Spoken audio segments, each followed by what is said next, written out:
வணக்கம் தோழர்களே. பலஸ்தீன் மீதான இனப்படுகொலை போர் துவங்கி இன்றோடு 348 நாட்கள் ஆகிறது. இந்நிலையில் நேற்று, அதாவது புதன் மற்றும் செவ்வாய் ஆகிய இரு நாட்களில் லெபனான் மிக அதிகமான இடங்களில் லெபனானை சுற்றி pager, laptop, cellphone, car battery உட்பட பல ஒயர்லெஸ் சாதனங்கள் மற்றும் பேட்டரிகள் வெடித்துள்ளன. இதில் குறைந்தது 25 பேர் வரை தற்போது வரை இறந்துள்ளனர். நாம் இதை பதிவு செய்து கொண்டிருக்கும் நேரமான பாலஸ்தீன் நேரம் இரவு 8:30 மணி, நாள் 19 செப்டம்பர். இந்நிலையில் போர் என்பது தவிர்க்க முடியாத ஒன்றாக மாறிவிட்டது. ஹிஸ்புல்லாவிற்கும் சரி, இஸ்ரேலுக்கும் சரி. இஸ்ரேல் மிக மூர்க்கமாக தனது தாக்குதலை தொடர்ந்துள்ளது. இது தற்போதைய நிலைமை எங்கிருக்கிறது, என்ன நடந்திருக்கிறது என்பதைத்தான் நாம் பேசவிருக்கிறோம். நாம் தோழருடன் பேசுவதற்கு முன்பு எனது மன்னிப்பையும் கருத்தையும் தெரிவித்துக் கொள்கிறேன். கடந்த 5 நாட்களாக உங்களை சந்திக்க முடியவில்லை, சில தொழில்நுட்ப கோளாறு காரணமாக. இப்போது நாம் நிகழ்ச்சிக்குள் செல்லலாம். வணக்கம் தோழர். வணக்கம் தோழர். தோழர், இப்போ இந்த 5 நாள்ல நடந்த நிகழ்வுகள்ல நான் நேற்று 2 நாள் வரைக்கும் ஒரு பெருசா தெரியல. பட் வந்து நேற்று 2 நாள் நடந்த அந்த நிகழ்வு அப்படின்றது வந்து எல்லாருக்கும் ஒரு அதிர்ச்சி ஏற்படுத்திருச்சு. முதல்ல பேஜர் வெடிச்சது அன்னைக்கு காலையில, செவ்வாய்க்கிழமை காலையில. திருப்பி செவ்வாய்க்கிழமை சாயந்தரம், புதன்கிழமை காலையில வந்து லேப்டாப்பே வெடிக்குது, கார் பேட்டரி வெடிக்குது, ஒரு பைக் வெடிச்சு எரியுது அப்படின்னு சொல்லி இது பெரிய இதா மாறிட்டு இருக்குது. அது மாதிரி மற்ற இடங்கள்ல இது வந்து அமெரிக்காவுக்கு தெரிஞ்சுதான் பண்ணதா ஒரு பக்கம் சொல்றாங்க, தெரியாம பண்ணதா ஒரு பக்கம் சொல்றாங்க. ஆக்சுவலா இதோட இது என்ன, தெளிவா சொல்லுங்களேன். தோழர்கள் உட்பட நானும் உங்களுக்காக காத்திருக்கோம். ஆமா தோழர், தோழர்களுக்கு கொஞ்சம் அந்த எங்களுக்கு இருந்த சிரமத்தினால எங்களால பேச முடியல. இந்த 5 நாள் மிக முக்கியமான இந்த 5 நாளை வந்து நாங்க மிஸ் பண்ண வேண்டிய நிலைக்கு தள்ளப்பட்டுட்டோம். ஏன்னா எங்களுக்கு கொஞ்சம் டெக்னிக்கல் இஷ்யூஸ் இருந்ததுனால நேரத்தை ஒதுக்க முடியல. அது இன்னைக்குதான் சரி, வேற வழி இல்லைங்கிறதுனால இன்னைக்கு பண்ணியே ஆகணுங்கிற கட்டாயத்தினால இந்த மாதிரியான ஒரு பாட்காஸ்டை பண்ண வேண்டிய தேவை ஏற்பட்டுச்சு. ஸோ வழக்கமா இந்த படங்கள்லாம் வர்றது வந்து இந்த வீடியோல நாங்க போடல. ஏன்னா எங்களுக்கு தொழில்நுட்ப கோளாறு காரணமா இதை வந்து இந்த அளவுல ஒரு ஒரு பாட்காஸ்டா மட்டுமே பண்ணக்கூடிய ஒரு சூழ்நிலை இருக்கு. ஸோ அதை வந்து தோழர்கள் புரிஞ்சுப்பாங்கன்னு நினைக்கிறேன். அதுக்கு முன்னாடி இப்ப நான் அந்த நீங்க கேட்ட கேள்வியிலிருந்து இப்ப நடந்தது என்ன, சில சில குளறுபடிகள் இருக்கு. ஏன்னா நேத்து முழுக்க நடந்த கடந்த 2 நாட்கள்ல நடந்ததுல பல்வேறு நிகழ்வுகள் நடந்தது. அதுல அதாவது இந்த குழப்பமான ஒரு சூழல், அதாவது செய்தி தொடர்புல வந்து ஒரு பெரிய குழப்பமான ஒரு சூழல் வந்து உருவாகி இருந்ததுனால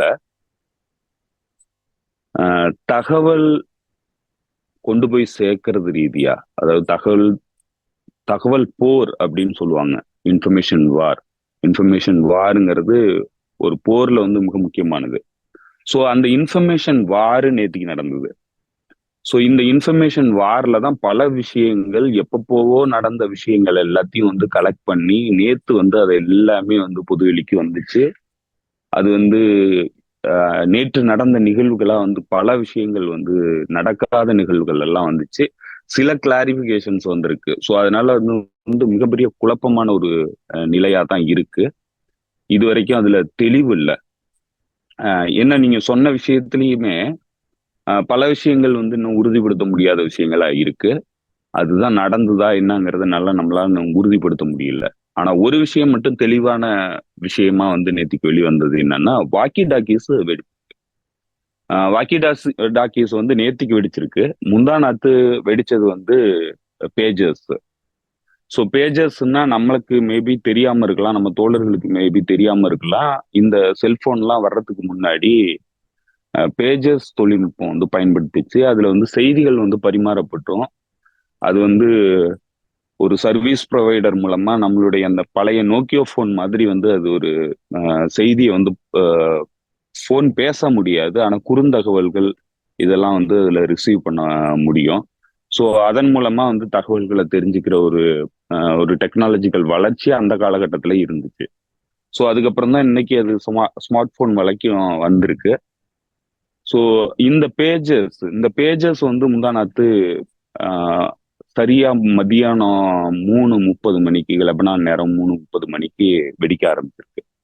ஸோ அது வெடிக்க ஆரம்பிச்சு தொடர்ந்து லெபனானுடைய சப்பர்ப் பகுதியான, தெற்கு லெபனானுடைய சப்பர்ப் பகுதியான பெய்ரூட் நகரத்தினுடைய தெற்கு பகுதியில் இருக்கிற ஒரு புறநகர் பகுதி டெஹியா அப்படின்னு சொல்ற ஒரு பகுதி. இந்த டெஹியா வந்து மிக முக்கியமான ஒரு பகுதி, ஹெஸ்புல்லாவுடைய ஸ்ட்ராங் ஹோல்டு. ஹெஸ்புல்லா பெரும்பாலும் வந்து அவங்களுடைய கேடர்ஸ் இருக்கிற இடம் வந்து டெஹியே.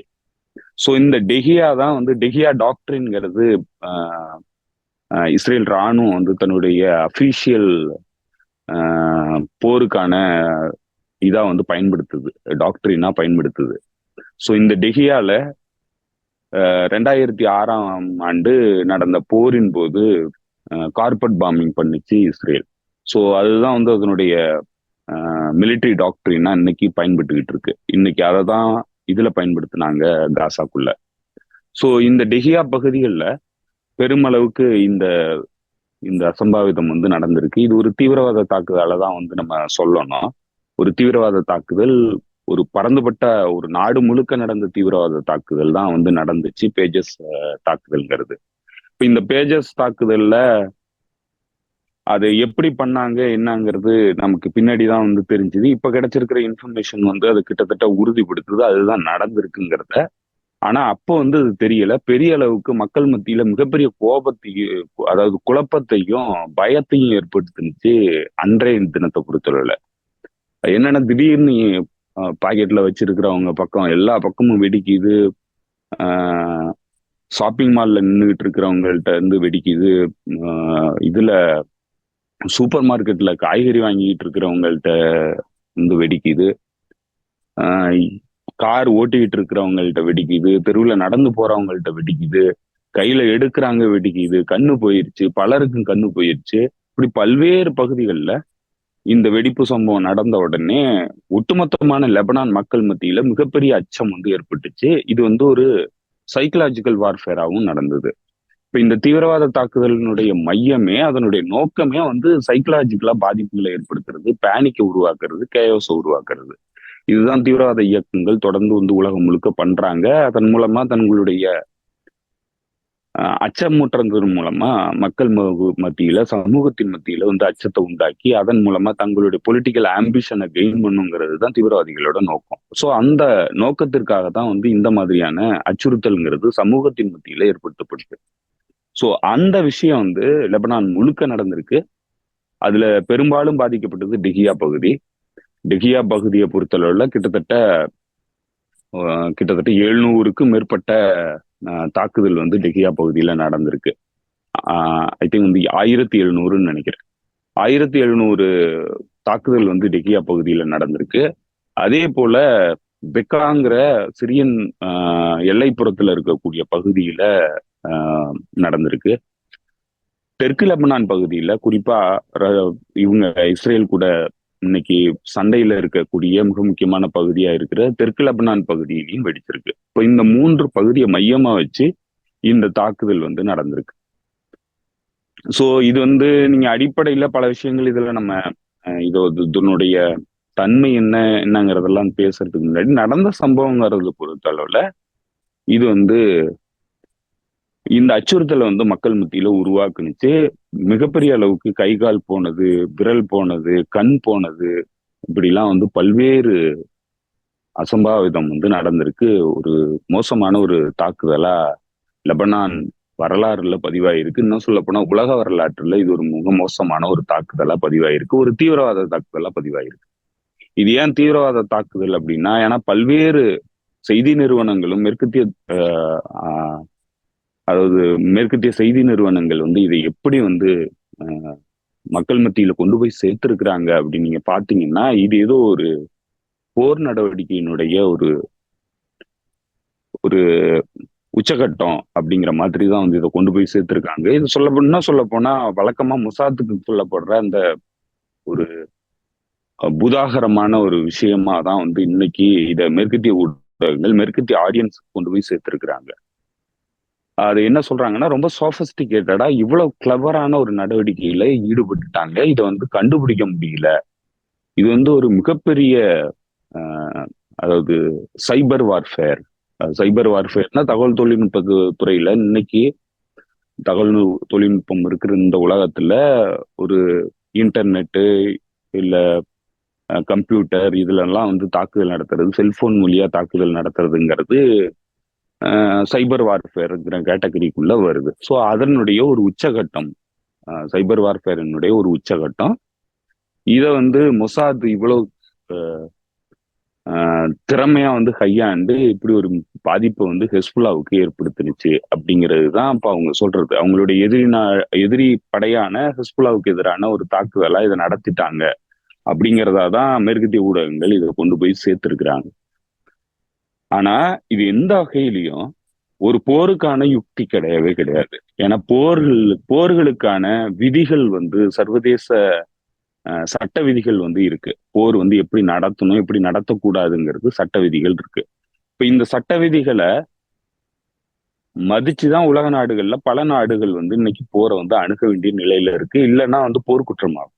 சோ அதனால வந்து ஒரு நாடுங்கிறது சர்வதேச விதிமுறைகளை மீறக்கூடாதுங்கிற இடத்துல சில விஷயங்களை வந்து பண்ணணும், சில விஷயங்களை பண்ணக்கூடாது. குழந்தை போராளிகள், போர் வீரர்களை வந்து பயன்படுத்தக்கூடாது. பொதுமக்கள், சிவிலியன் மக்கள் பரப்புல வந்து தாக்குதல் நடத்தக்கூடாது. இப்படிங்கிறதெல்லாம் சர்வதேச விதி. இது வந்து இன்டர்நேஷனல் ஹியூமனிடேரியன் லா, இன்டர்நேஷனல் ஹியூமன் ரைட்ஸ் லா. இப்ப இந்த ரெண்டு சட்ட விதிகளுக்குள்ளதான் வந்து நீங்க போரை நடத்தணும் அப்படிங்கிறது தான் இன்னைக்கு இருக்கிற நியமம், உலக நியமங்கிறது இதுதான். இப்ப இந்த நியமத்தை ஒட்டுமொத்தமா மீறின ஒரு செயல்பாடு தான் நேத்து முந்தானத்து நடந்த தாக்குதல். இது ஏன் வந்து அந்த நியமங்களை வந்து மீறி இருக்கு அப்படின்னு நீங்க பாத்தீங்கன்னா, சட்ட ரீதியா பார்க்கும்போது, லீகல் விஷயமா பார்க்கும்போது இன்டர்நேஷனல் ஹியூமனிடேரியன் லா, இன்டர்நேஷனல் ஹியூமன் ரைட்ஸ் லா என்ன சொல்லுதுன்னா, கன்சியூமர் குட்ஸ், அதாவது பொதுமக்கள் தங்களுடைய வாழ்க்கைக்கு பயன்படுத்தக்கூடிய பொருட்களை போர் ஆயுதமா பயன்படுத்தக்கூடாதுங்கிறது சர்வதேச விதி. அது போர் குற்றம் அப்படி பயன்படுத்தினீங்கன்னா. அந்த விதிய கம்ப்ளீட்டா மீறி தான் வந்து இந்த தாக்குதல் நடவடிக்கைங்கிறது நடந்திருக்கு.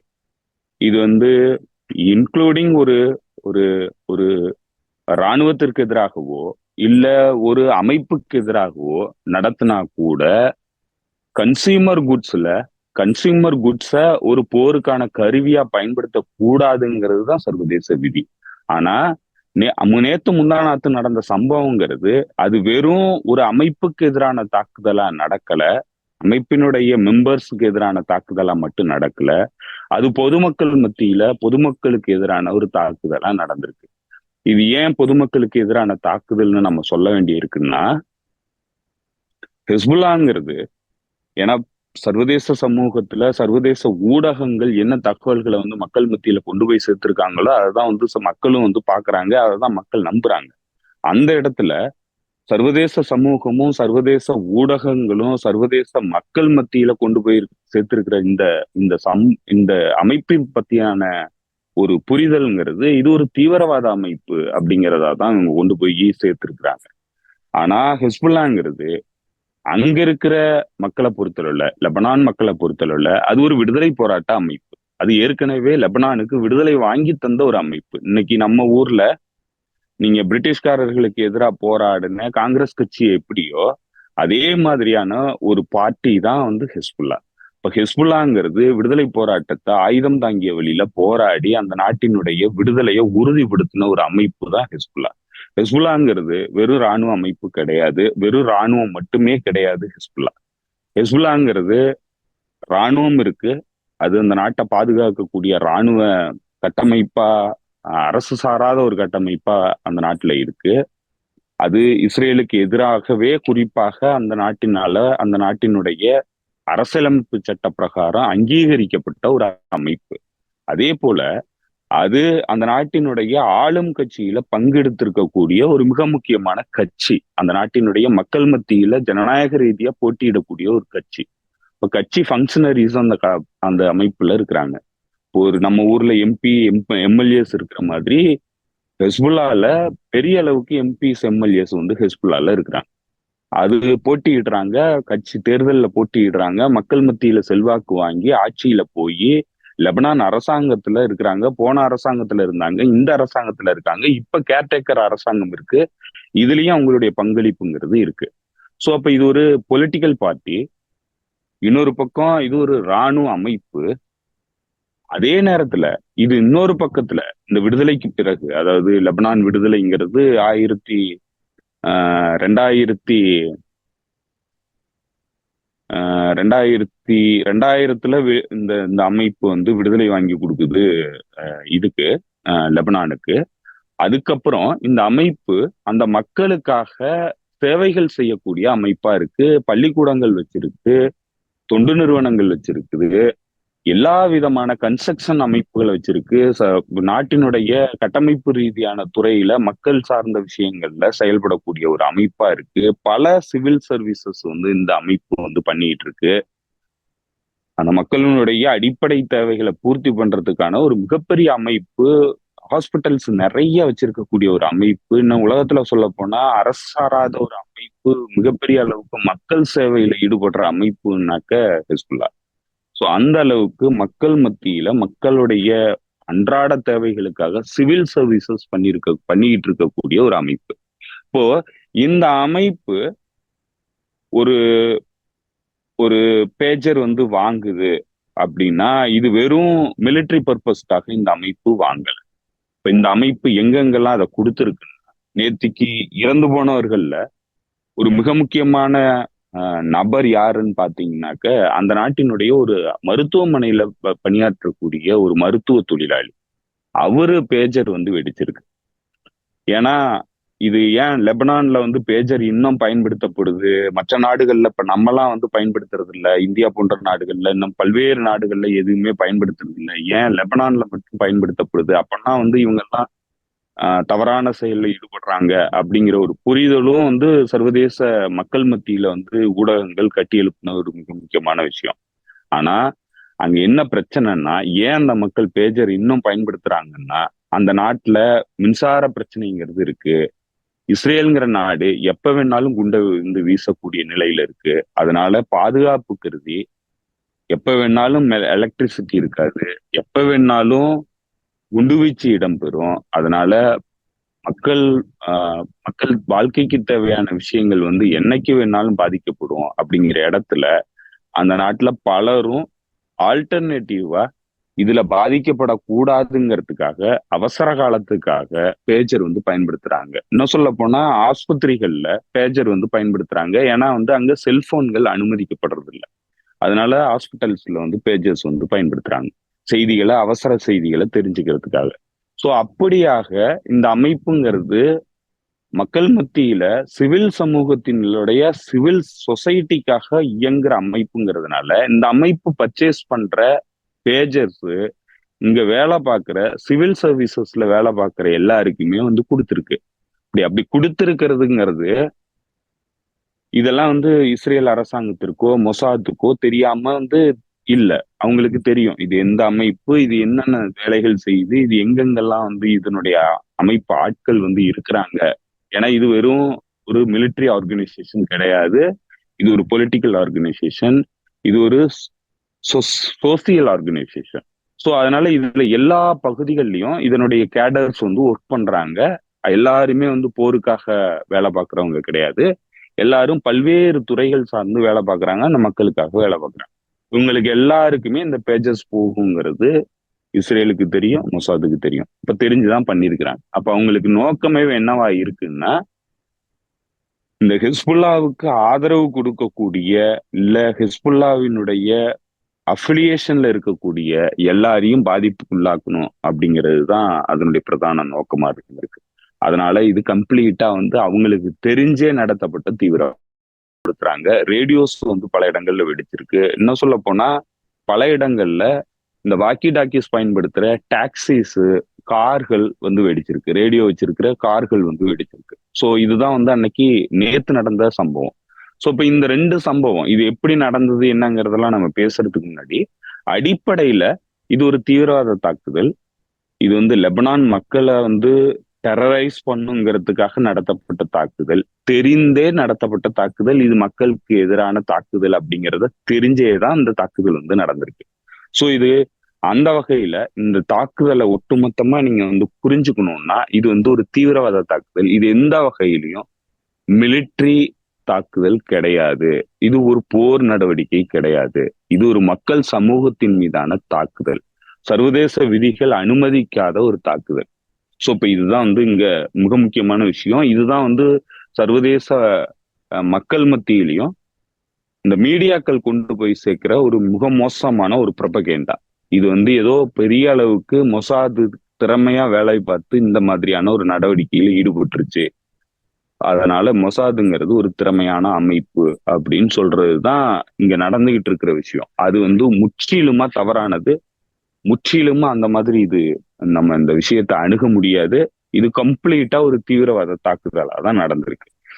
சரி, ஓகே, இதோட ரேமிபிகேஷன் என்ன? இப்ப ஏன்னா இந்த மாதிரியான தாக்குதல் வந்து இது எந்த அளவுக்கு சாஃபஸ்டிகேட்டடான தாக்குதல் அப்படின்னு நீங்க பாத்தீங்கன்னா இதுல ஒன்றும் பெரிய சாஃபஸ்டிகேஷன் இருக்கிற மாதிரி தெரியல. நேத்து நடந்த குறிப்பா இந்த ரேடியோ தொழில்நுட்பத்தின் மீதான தாக்குதல்ங்கிறது ரேடியோ ரேடியோ ஒளிபரப்பு சாதனம், லோ ஃப்ரீக்வன்சி ரேடியோ கதிர்வீச்சை வந்து, அதாவது ரேடியோ அலைவரிசையை வந்து தாக்குறதுங்கிறது சம் சார்ட் ஆஃப் ஏதோ ஒரு புதுசான ஒரு டிவைஸை வந்து அவங்க வந்து அறிமுகப்படுத்தியிருக்காங்கிறது தெரியுது போர் முறையில. ஸோ அது மட்டும்தான் நம்மளால வந்து இவங்களுடைய திறமைக்கு அதாவது சொஃபஸ்டிகேட்டட் டெக்னாலஜி அப்படின்னு நீங்க பாத்தீங்கன்னா அந்த விஷயத்துல வந்து இவங்க சொஃபஸ்டிகேட்டடா நேத்து நடந்த தாக்குதல்ல ஏதோ ஒரு தொழில்நுட்பம் வந்து பயன்படுத்தி இருக்கிறாங்க. அது இன்னும் வந்து முழுமையா ஆய்வுக்கு உட்படுத்தப்பட வேண்டிய ஒரு விஷயமா இருக்கு. இன்னும் வரும் நாட்கள்ல தெரியும் அது என்ன மாதிரியான தொழில்நுட்பம் அவங்க பயன்படுத்தினாங்கிறது. நேத்து நடந்த தாக்குதலை பொறுத்தளவுல அது வந்து சொஃபஸ்டிகேட்டடான டெக்னாலஜி பயன்படுத்தியிருக்காங்க. அது என்ன டெக்னாலஜிங்கிறத இன்னும் அண்டர்ஸ்டாண்ட் பண்ண முடியல. யாரும் அதுவும் இன்னும் இன்வெஸ்டிகேஷன் போயிட்டு இருக்கு. முந்தா நாடு நடந்த தாக்குதல், இந்த பேஜர் மீதான தாக்குதல்ங்கிறது அது ஒன்றும் பெரிய சொஃபஸ்டிகேட்டடான விஷயமும் கிடையாது. அது ஒரு எத்திக்கலான விஷயமும் கிடையாது.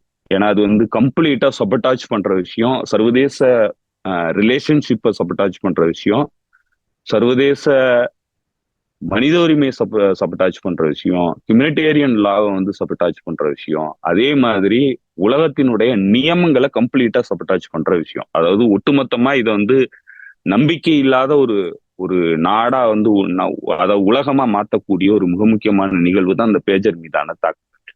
அது எப்படி நடத்தியிருக்காங்க அப்படிங்கிற தகவல் வந்து நேற்று இன்னைக்கு எல்லாம் வந்து கசிஞ்சு வெளியில வந்திருக்கு. அது இன்னும் குறிப்பா சொல்ல போனா நியூயார்க் டைம்ஸ் வந்து ஒரு தகவலை வெளியிட்டு இருக்கிறாங்க. அதுதான் கிட்டத்தட்ட உறுதிப்படுத்தப்பட்ட தகவலா தெரியுது. என்னன்னா ஒரு இந்த பேஜர் தொழில்நுட்பம், இந்த பேஜர் கருவியை உற்பத்தி பண்ணக்கூடிய பேரண்ட் கம்பெனிங்கிறது கோல்டு அப்பல்லோன்னு சொல்ற தாய்வான்ல இருக்கிற ஒரு கம்பெனி. அந்த கம்பெனியினுடைய பேஜர்ஸ் தான் வந்து வெடிச்சிருக்கு.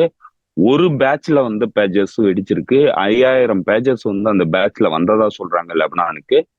அந்த பேஜர்ஸ் தான் வந்து வெடிச்சிருக்கு. அதுலயும் வந்து ஆஃப் பண்ணி வச்சிருந்த பேஜஸ் வெடிக்கல.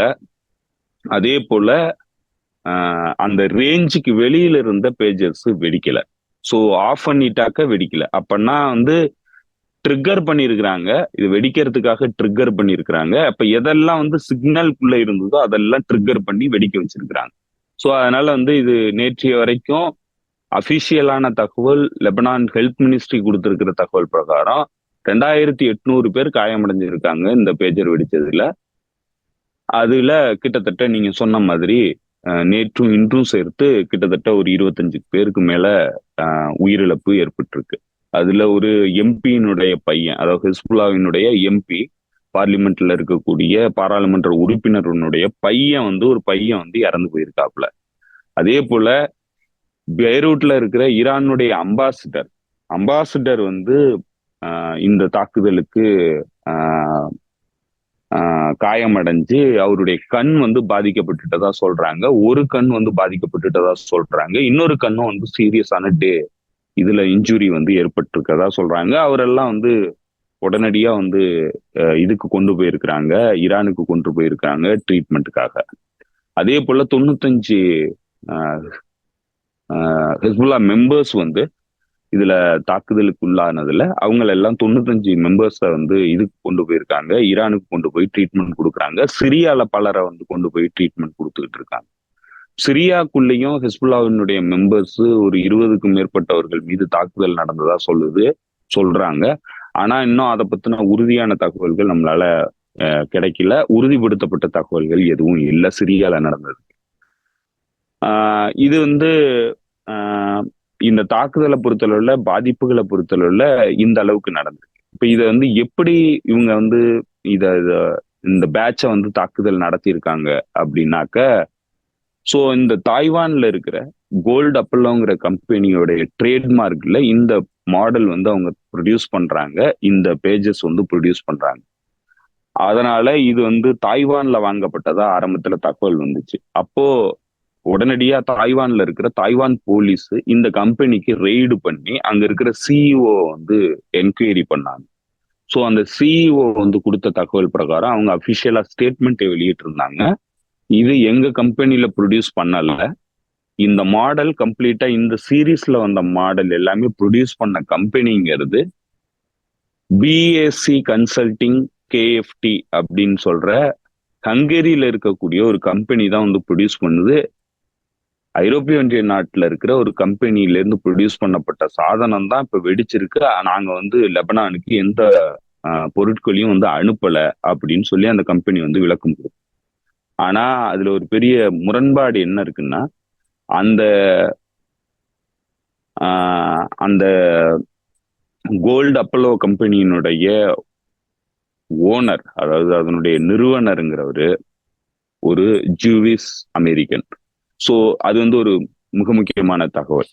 ஆனா அவங்க அபிஷியலா கொடுத்துருக்குறாங்க, ஸ்டேட்மெண்ட்டே கொடுத்துருக்குறாங்க, எங்களுக்கு இதுக்கு எந்த தொடர்பும் கிடையாது, எங்கள்கிட்ட இருந்து இந்த இந்த கருவி வந்து வாங்கப்படல, நாங்க இதை கொடுக்கல, நாங்க ப்ரொடியூஸும் பண்ணல அப்படிங்கறத தெளிவா சொல்லிட்டாங்க. இந்த பிஎஸ்சி கன்சல்டிங் அப்படிங்கிற இந்த கேஎஃப்டிங்கிற அந்த கம்பெனி வந்து ஹங்கேரியில ஒரு அட்ரஸ்ல ரெஜிஸ்டர் செய்யப்பட்ட கம்பெனி. கடந்த 3 வருடத்துக்கு முன்னாடி அவங்கள்ட்ட இருந்து ராயல்டி வாங்கி இவங்க ப்ரொடியூஸ் பண்ணி விற்கிறாங்க அப்படிங்கிறத அந்த கம்பெனி வந்து தெளிவுபடுத்தியிருக்கு. இப்ப இந்த ராயல்டி வாங்கினதுல அந்த கம்பெனி இன்னொரு விஷயத்தையும் சொல்லியிருக்கு, இதுல நாங்களும் பாதிக்கப்பட்டிருக்கோம். ஏன்னா எங்களுடைய கம்பெனியினுடைய ராயல்ட்டியை வாங்கிக்கிட்டு இந்த மாதிரியான ஒரு தவறான தீவிரவாத நடவடிக்கையில் ஈடுபட்டதுனால எங்க கம்பெனியினுடைய ரெப்புடேஷன் பாதிக்கப்பட்டிருக்கு, நாங்களும் இதுக்கு பாதிப்புக்குள்ளாயிருக்கோம் அப்படிங்கிறதையும் அவங்க சொல்லியிருக்காங்க. அவங்க கோர்ட்டுக்கு வந்து போறதா வந்து சொல்றாங்க.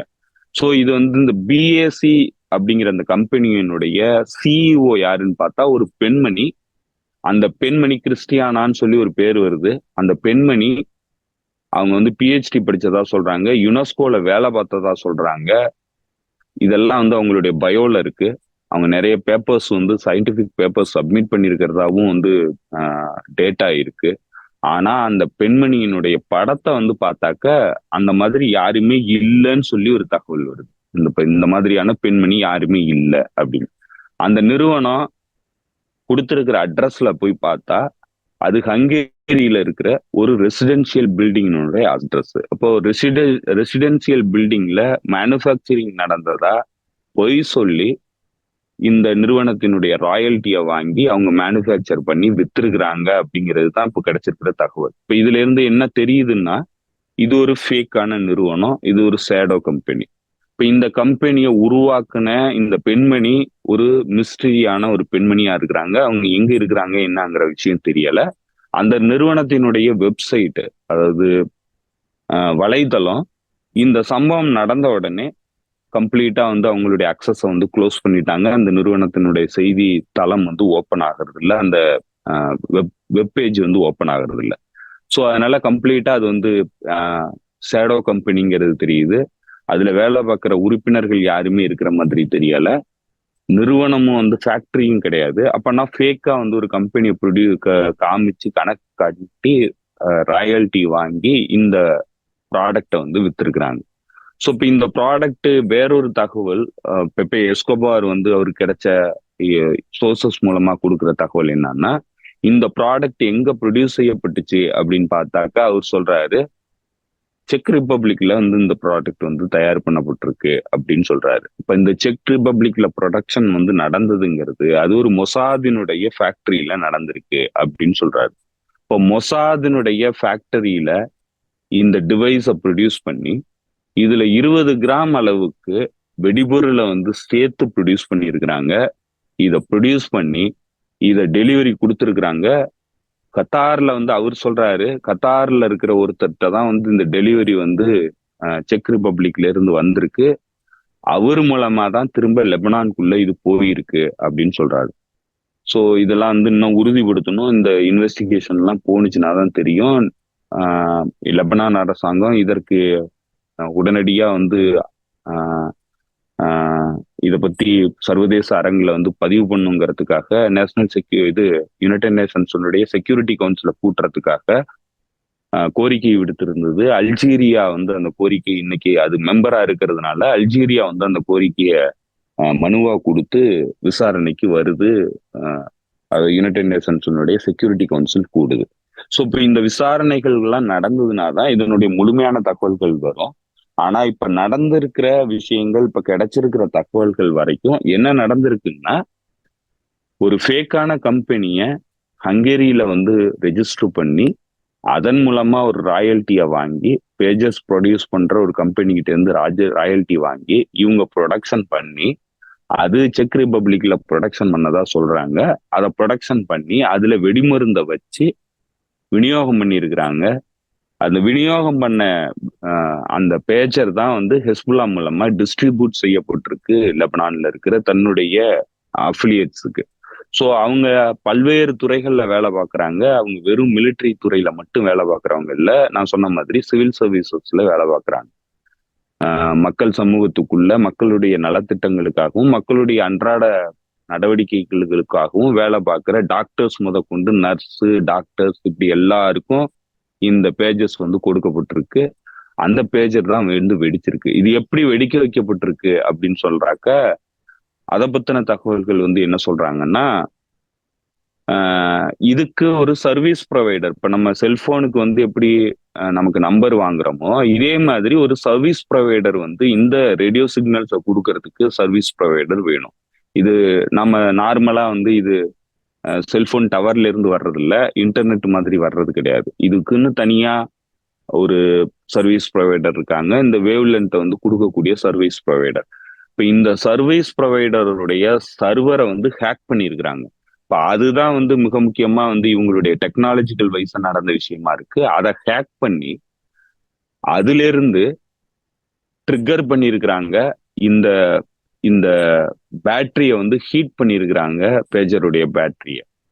இந்த ப்ரோக்ராம் மூலமா வந்து அதை ட்ரிக்கர் பண்ணி அந்த ட்ரிக்கர் அதிகமாகி டெம்பரேச்சர் அதிகமானதுனால இந்த வெடிபொருள் வந்து வெடிச்சிருக்கு. இப்ப இதுதான் வந்து அட் அ டயத்துல வந்து எல்லா பக்கமும் வந்து வெடிச்சதுக்கான காரணம். இப்ப இந்த ட்ரிக்கரிங் பாயிண்ட் எங்கிருந்து வந்திருக்குன்னா, சர்வீஸ் ப்ரொவைடரை வந்து ஹேக் பண்ணி அவங்க மூலமா வந்து ட்ரிக்கர் பண்ணி இந்த டெம்பரேச்சரை இன்க்ரீஸ் பண்ணி பேட்டரியோட டெம்பரேச்சரை இன்க்ரீஸ் பண்ணி வெடிக்க வச்சிருக்கிறாங்க இந்த வெடிபொருளை. ஸோ இப்போ இதுதான் நடந்திருக்கு. இப்போ இந்த ஹேக்கிங் சம்பவங்கிறது எலக்ட்ரானிக் வார்ஃபேர் வந்து நடந்திருக்கிறதா சொல்றாங்க. இப்போ இந்த எலக்ட்ரானிக் வார்ஃபேருக்கு இது நடந்ததன் மூலமா என்ன தெரியுதுன்னா, அமெரிக்காவினுடைய எலக்ட்ரானிக் வார்ஃபேருடைய ஒரு ஃபிளைட்டுங்கிறது இந்த சம்பவம் இடம்பெறதுக்கு 20 மணி நேரத்துக்கு முன்னாடி வரைக்கும் அந்த பகுதியில பறந்திருக்கு. அந்த பகுதியில பறந்த இந்த எலக்ட்ரானிக் வார்ஃபேர் ஃபிளைட் மூலமா தான் ஹேக் பண்ணியிருக்கிறாங்க இந்த சர்வீஸ் ப்ரொவைடரை அப்படின்னு சொல்லி தகவல் சொல்றாங்க. இப்ப அந்த சர்வீஸ் ப்ரொவைடரை ஹேக் பண்றதுக்கு அமெரிக்காவினுடைய தொழில்நுட்பம் எலக்ட்ரானிக் வார்ஃபேர் மெக்கானிசம் வந்து பயன்படுத்தப்பட்டு அதன் மூலமா இவங்க வந்து உள்ளுக்கு ஹேக் பண்ணி உள்ளுக்கு நுழைஞ்சு இந்த இந்த இதை வந்து ட்ரிகர் பண்ணியிருக்காங்க, இந்த எக்ஸ்ப்ளோஷனை. ஸோ இப்போ இதுல இப்போ இந்த இந்த இந்த எக்ஸ்ப்ளோஷன், அதாவது இந்த வெடிக்க வைக்கிறதுக்கு முன்னாடி ஒரு 40 செகண்டுக்கு முன்னாடி, 4 செகண்டா 40 செகண்டான்னு தெரியல, ஏன்னா பல்வேறு தகவல்கள் வருது. அத்தனை செகண்டுக்கு முன்னாடி ஒரு பீப் சவுண்டு எல்லா பேஜருக்கும் வந்திருக்கு, செய்தி வந்த மாதிரி. ஸோ இப்போ இந்த செய்திய வருதுன்னு தெரிஞ்சு எடுத்து கையில வச்சிருக்கும் போது வெடிச்சு சதறி இருக்கு. இதுலதான் பல்வேறு நபர்களுக்கு கண்ணு வந்து பாதிக்கப்பட்டிருக்கு.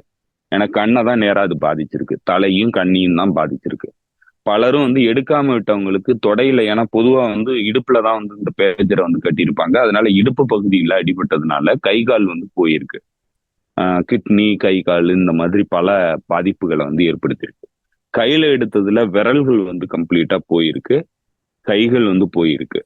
ஸோ இப்ப இதெல்லாம் வந்து ரொம்ப கொடூரமான ஒரு தாக்குதல், தீவிரவாத தாக்குதலா வந்து நடந்திருக்கு. இப்ப இது இப்படிதான் வந்து ட்ரிகர் பண்ணியிருக்கிறதா இது வரைக்கும் கிடைச்சிருக்கிற தகவல்கள் சொல்லுது. ஸோ இதனுடைய ராமிபிகேஷன் என்ன? இப்ப ஏன்னா இப்ப இது வந்து நடத்திட்டாங்க, இப்படிதான் வந்து இதை வெடிக்க வச்சிருக்கிறாங்க. இது மக்கள் சமூகத்துக்குள்ள அச்சத்தை உருவாக்குறதுக்கான ஒரு முயற்சியா நடந்திருக்கு. இதனுடைய ராமிபிகேஷன், ஏன்னா இது மாதிரி வந்து பண்ணலாமா அப்படிங்கிறதுல இது என்னென்ன பாதிப்புகளை ஏற்படுத்தும் அப்படிங்கிற இடத்துல நீங்க பாத்தீங்கன்னா, உலக நாடுகள்ல பல நாடுகள் வந்து இந்த மாதிரியான டெக்னாலஜி வந்து டெவலப் பண்ணிக்கிட்டு இருக்காங்க அவங்களுடைய போர்களுக்காக. பல நாடுகள்கிட்ட இந்த மாதிரியான டெக்னாலஜி இருக்கு. இப்போ அதாவது இன்னும் சொல்ல போனா இந்த எலக்ட்ரானிக் வார்ஃபேரு, இல்ல சைபர் வார்ஃபேரு, இதுலெல்லாம் வந்து கைதேர்ந்த பல நாடுகள் உலகம் முழுக்க இருக்கு. அவங்க எல்லாம் இந்த தொழில்நுட்பங்களை பயன்படுத்துறது இல்ல, ஒரு அளவோட பயன்படுத்திட்டு நிறுத்திடுவாங்க. அதுவும் குறிப்பா ராணுவ ரீதியான நோக்கத்திற்காக பயன்படுத்திட்டு நிறுத்திடுவாங்க. மற்ற இடங்கள்ல இதை பயன்படுத்த மாட்டாங்க. ஏன்னா இந்த மாதிரியான சம்பவங்கள் வந்து நடக்க ஆரம்பிச்சதுன்னா, ஒரு நாடு பண்ண ஆரம்பிச்சதுன்னா அது சர்வதேச சமூகத்தால நிராகரிக்கப்படும். அந்த அந்த அந்த ரிஸ்க் இருக்கிறதுனால எந்த நாடுகளும் வந்து இதை பண்றது இல்ல. இது பல்வேறு ராமிபிகேஷன்ஸ்ல வந்து உருவாக்கும். ஒண்ணு, இப்படி ஒரு விஷயத்த நீங்க வந்து பண்ணிட்டீங்கன்னா கன்சியூமர் குட்ஸ், குறிப்பா வந்து வீட்டு உபயோக சாதனங்கள், எலக்ட்ரானிக் சாதனங்கள், வாகனங்கள் இதெல்லாம் வாங்கும்போது மிகப்பெரிய அச்சுறுத்தல் வந்து இந்த பொருட்கள்ல இருக்கு அப்படிங்கிறது தெரிஞ்சதுன்னா, குறிப்பிட்ட நாடு இந்த மாதிரியான விஷயங்களை பண்ணிடுச்சு அப்படின்னா அந்த நாட்டின் மீது உலக சமூகத்துக்கு நம்பிக்கை வராது. அப்போ அவங்களுடைய வர்த்தகம்ங்கிறது மிகப்பெரிய பாதிப்புக்குள்ளாகும். இப்ப இன்னைக்கு தாய்வான்ல இருக்கிற இந்த கோல்டு அப்பல்லோங்கிற கம்பெனி நானும் ஒரு விக்டிம் அப்படின்னு சொன்னதுக்கான அடிப்படை காரணம்ங்கிறதே அதனுடைய நிறுவனத்தினுடைய ராயல்ட்டியை வாங்கி அந்த நிறுவனத்தினுடைய ஒரு பொருளை, அதுவும் கன்சியூமர் குட்டை ப்ரொடியூஸ் பண்ணி இந்த மாதிரியான ஒரு தீவிரவாத தாக்குதலுக்கு பயன்படுத்துனதுனால அந்த கம்பெனியினுடைய ரெப்புடேஷன் போகுது, அதனுடைய வர்த்தகம் பாதிக்கப்படும். அந்த கம்பெனியோட பொருட்கள் வந்து வாங்குறதுங்கிறது இனிமே படிப்படியா குறைய ஆரம்பிச்சிடும். அந்த கம்பெனி மேல நம்பிக்கைங்கிறது கம்ப்ளீட்டா மக்கள் மத்தியில இருந்து போயிடும், அச்சம் தான் உருவாகும். சோ இந்த சிக்கல் இருக்கிறதுனால இது வர்த்தக ரீதியான பாதிப்புகளை ஏற்படுத்துங்கிறதுனாலதான் நாடுகள் வந்து இதை பயன்படுத்துறதுக்கு ரொம்ப ரிஸ்க் இருக்குங்கிறதுனால இதை வந்து பயன்படுத்துறது. பல நாடுகள்கிட்ட இந்த தொழில்நுட்பங்கள் இருக்கு, ஆனா பயன்படுத்துறது. அதே மாதிரி இப்படி நீங்க ஒரு ஒரு வர்த்தக சாதனத்தை வந்து ஒரு நாட்டிலிருந்து வர்ற சப்ளை செயின்ல வந்து இந்த மாதிரியான மேல் பிராக்டிஸ் பண்ணி உள்ளுக்கு நுழைஞ்சு இந்த மாதிரி நீங்க பண்ணிட்டீங்கன்னா, நாளைக்கு எந்த நாட்டினுடைய பொருளும் இன்னொரு நாட்டுக்கு போறதுங்கிறது, இந்த வர்த்தகம்ங்கிறது மிகப்பெரிய பாதிப்புகளை சந்திக்கும். ஏன்னா எந்த நாட்டையும் எந்த நாடு நம்பாது. ஏன்னா எந்த நாட்டில இருந்து தன்னுடைய எதிரி நாடு உள்ளுக்கு நுழைஞ்சு இந்த மாதிரியான விஷயத்த பண்ணியிருந்தாங்கன்னா தங்களுடைய நாட்டினுடைய பாதிப்புங்கிறது பெரிய அளவுக்கு இருக்கும். அந்த அச்சம்ங்கிறது இன்னைக்கு சமூகத்துல வந்து பெரிய அளவுக்கு உருவாயிருக்கு. குறிப்பா சொல்ல போனா மேற்கத்திய டெக்னாலஜியை பயன்படுத்தக்கூடிய, இன்னைக்கு உலகமே வந்து மேற்கத்திய டெக்னாலஜியை பயன்படுத்துது, செல்போன்களை பயன்படுத்துது, இன்டர்நெட்டுகளை பயன்படுத்துது. ஸோ இதெல்லாம் வந்து இனிமே வந்து மிகப்பெரிய அச்சத்துக்குள்ளாகும். ஏன்னா இதெல்லாம் பயன்படுத்தினா நாளைக்கு இன்னும் சொல்ல போனா, இப்ப நம்ம பயன்படுத்துற போன்ல லித்தியம் பேட்டரி இருக்கு, கார்ல லித்தியம் பேட்டரி இருக்கு. லித்தியம் பேட்டரி, லித்தியம்ங்கிறதே நீங்க வந்து டெம்பரேச்சரை இன்க்ரீஸ் பண்ணீங்கன்னா வெடிக்கக்கூடிய தன்மை கொண்டது. பல இடங்கள்ல எலக்ட்ரிக்கல் வெஹிக்கிள்ஸ் வெடிச்சு இருக்கிறது பல சம்பவங்கள் இடம்பெற்றிருக்கு. ஏன்னா அந்த லித்தியம் பேட்டரி அளவுக்கு அதிகமா ஹீட் ஆச்சுன்னாக்க வெடிக்கக்கூடிய பொருள். அதனால நீங்க உங்க லேப்டாப் வச்சிருக்கீங்க, லேப்டாப்புங்கிறது லித்தியம் பேட்டரியில ஆனது. இந்த லேப்டாப்புங்கிறது ஹீட் அதிகமாச்சுன்னா வெடிக்கக்கூடிய தன்மை உள்ளது.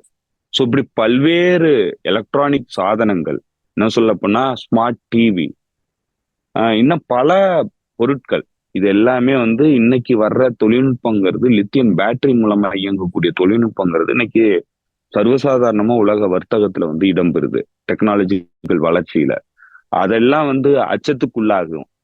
ஏன்னா ஒரு ஒரு நீங்க இந்த மாதிரி ஒரு தொழில்நுட்பத்தை பயன்படுத்தி ஒரு லித்தியம் பேட்டரியை வந்து ட்ரிக்கர் பண்ணி ஹீட் ஆக்கி வெடிக்க வைக்கிறீங்க அப்படின்னா, உங்களுடைய உங்களுடைய நலனுக்காக, எதிரி அழிக்கணுங்கிறதுக்காக நீங்க இதை பண்ணிட்டீங்கன்னா, நாளைக்கு எவனோ லேப்டாப் வேற நாட்டில இருந்து வாங்குறதுக்கு பயப்படுவான். இன்னும் சொல்ல போனா குறிப்பா மேற்கத்திய நாடுகள்ட்ட இருந்து வாங்குறதுக்கு பயப்படுவான். எதிரி நாடுகள்ட்ட இருந்து வாங்குறதுக்கு பயப்படுவான். எல்லா விதமான எலக்ட்ரானிக் சாதனங்கள் வாங்குறதுக்கு பயப்படுவான். அது மட்டும் இல்ல, எலக்ட்ரானிக் சாதனங்கள்ல நீங்க என்ன பண்றீங்களோ அதுதான் நாளைக்கு உணவுப் பொருட்கள் வரைக்கும் நீங்க பண்ணுவீங்க, மருந்து பொருட்கள் வரைக்கும் நீங்க பண்ணுவீங்க. ஏன்னா அந்த மனநிலை தான் இது. ஸோ அதனால மருந்து பொருட்கள்ல இருந்து, உணவுப் பொருட்கள்ல இருந்து வேற நாட்டில இருந்து வாங்குறதுங்கிறத பார்த்து அச்சம் அடையக்கூடிய ஒரு சமூகமா இந்த உலக சமூகம்ங்கிறது மாறிடும், உலக நாடுகள்ங்கிறது மாறிடும்.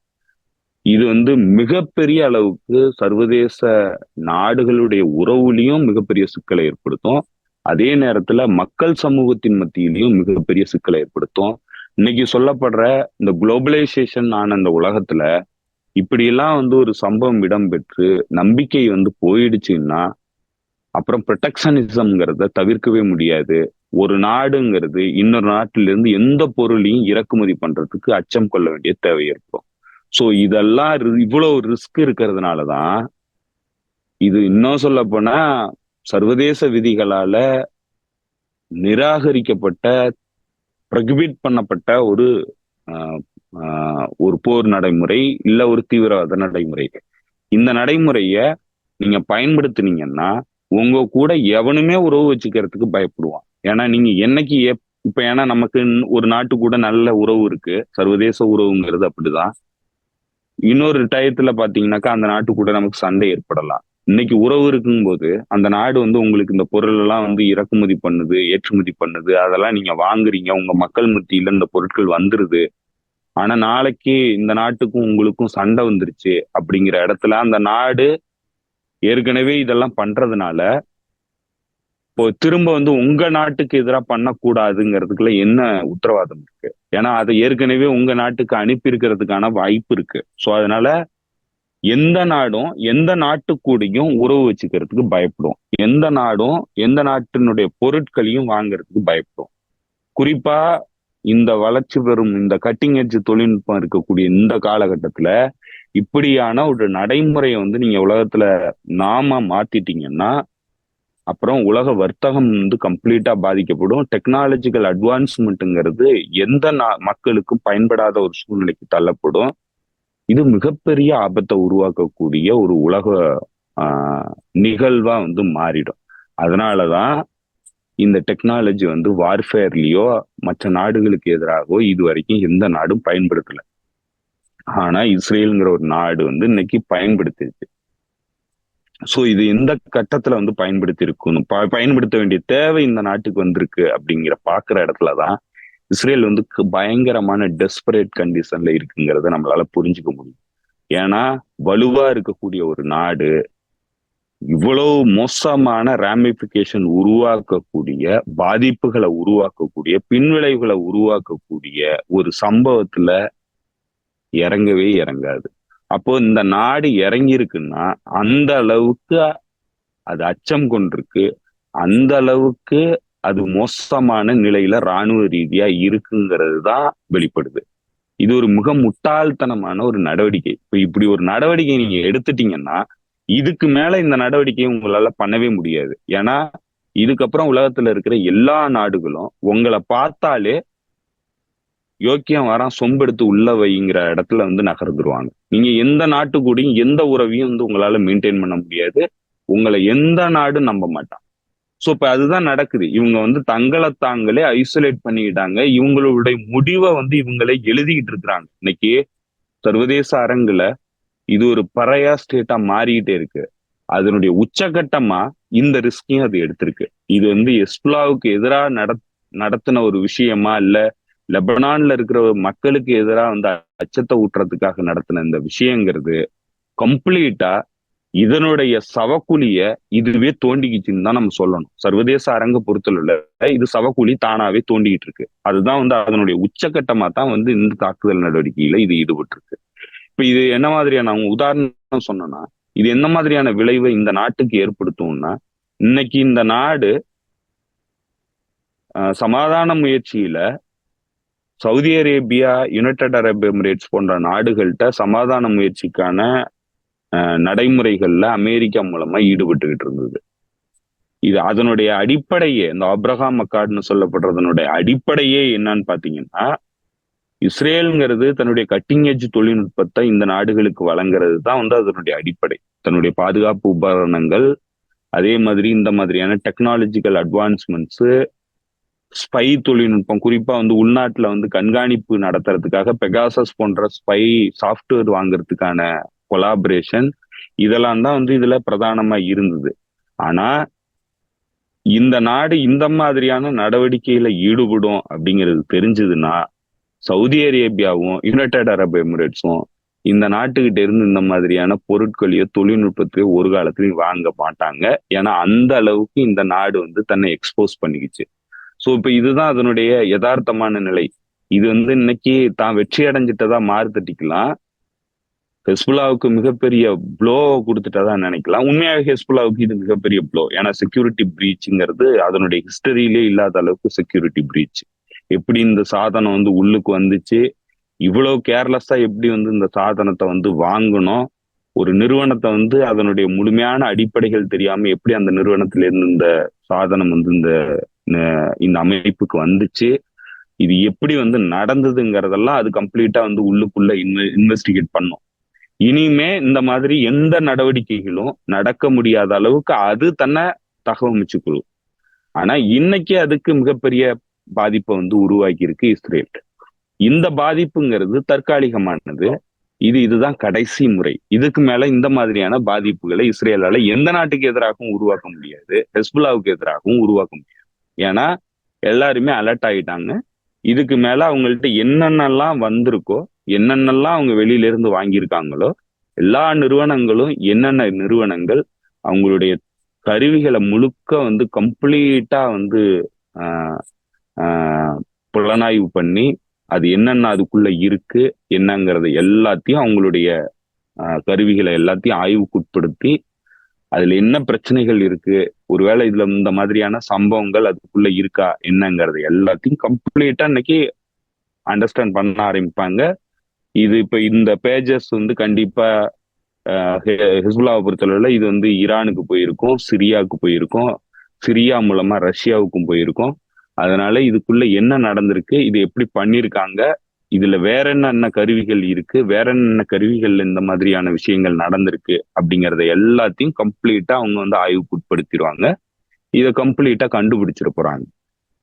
இப்ப இது வந்து இந்த மாதிரியான நடைமுறைங்கிறது நீங்க ஒரு முறை மட்டும்தான் பயன்படுத்த முடியும். அதுக்கு அடுத்த முறை நீங்க பயன்படுத்த முடியாது. ஏற்கனவே காசாக்குள்ள இந்த ஹாஸ்டேஜஸ் விடுவிக்கிறதுக்கான முயற்சியில ஒரு 270 பொதுமக்களை கொலை பண்ணிட்டு ஒரு முயற்சியில ஈடுபட்டு வெற்றி அடைஞ்சிட்டதா மாறு தட்டிட்டாங்க.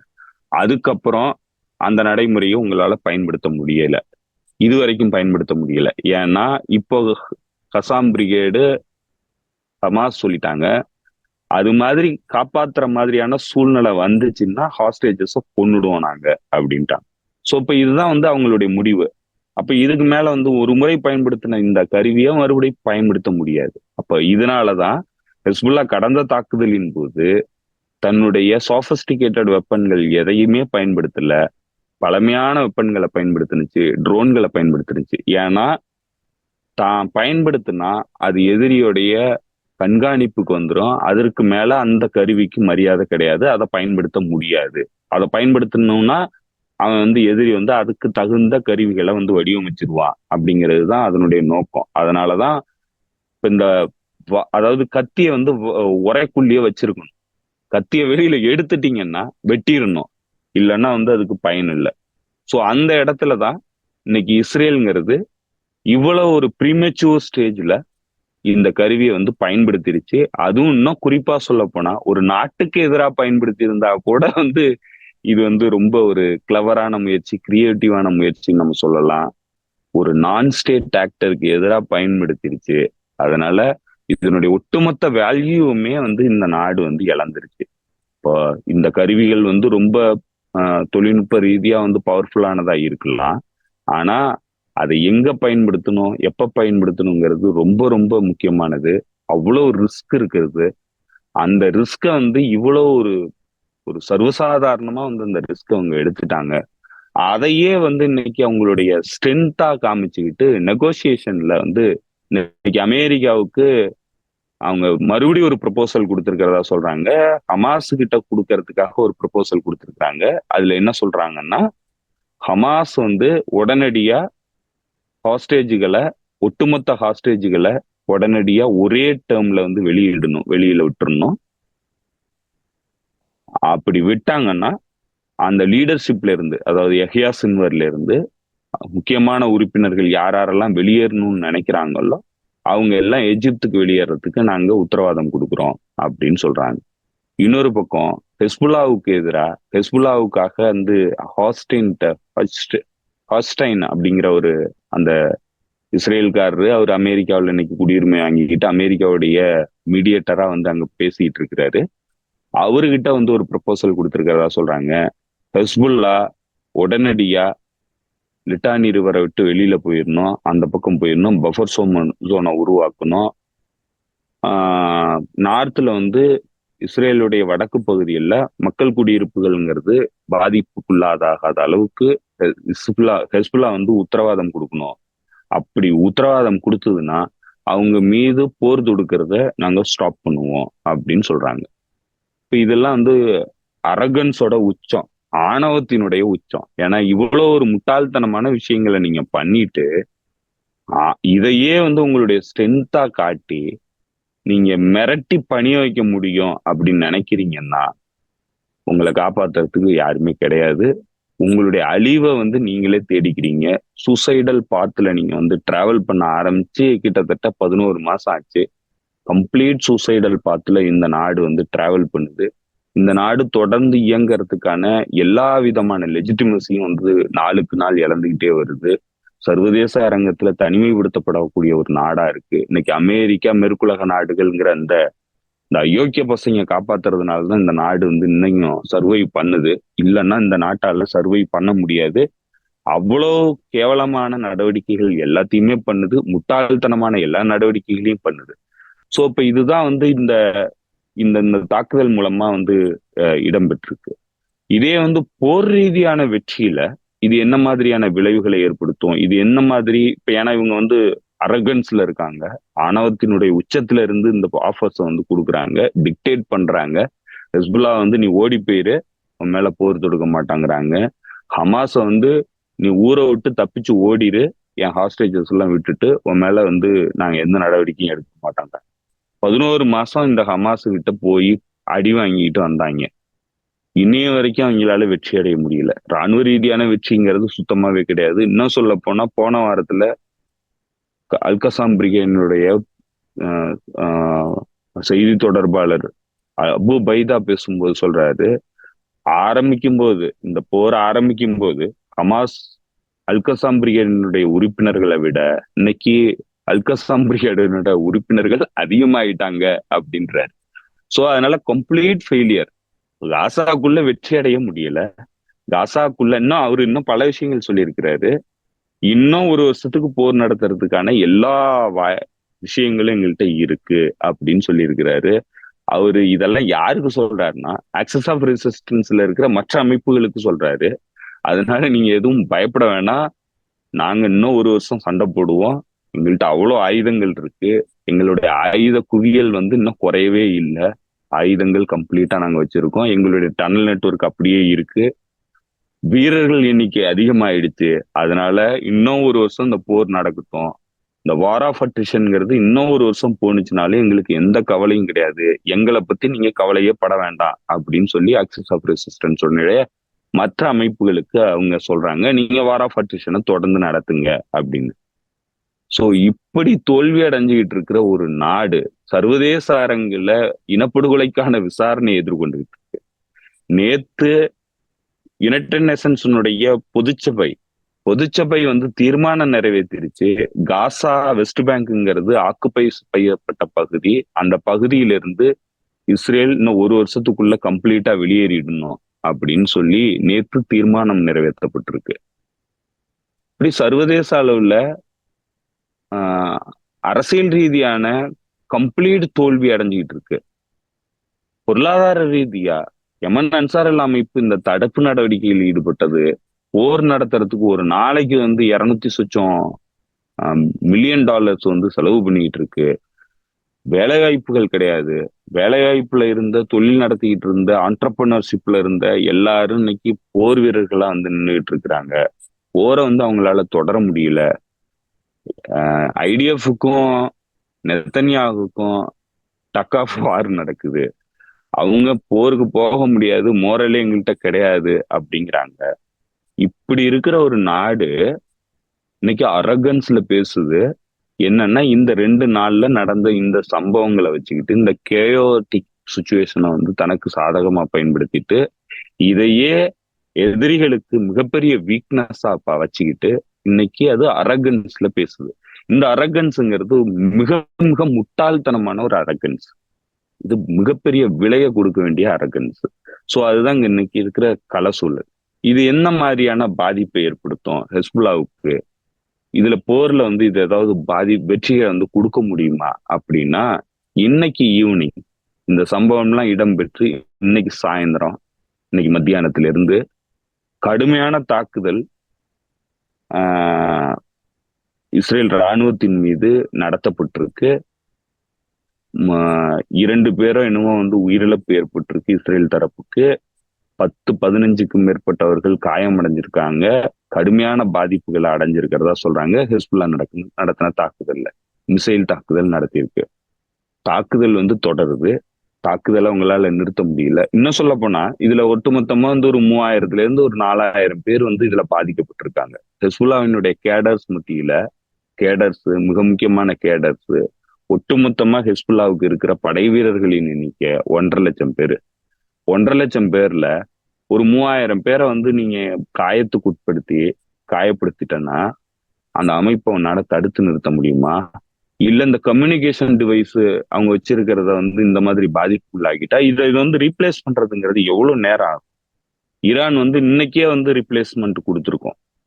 இன்னைக்கு வேற தொழில்நுட்பம் மூலமா வந்து அவங்களுக்கான கம்யூனிகேஷன் டிவைஸ் வந்து ஈரான் மூலமா இன்னைக்கு வந்து சேர்ந்திருக்கும்.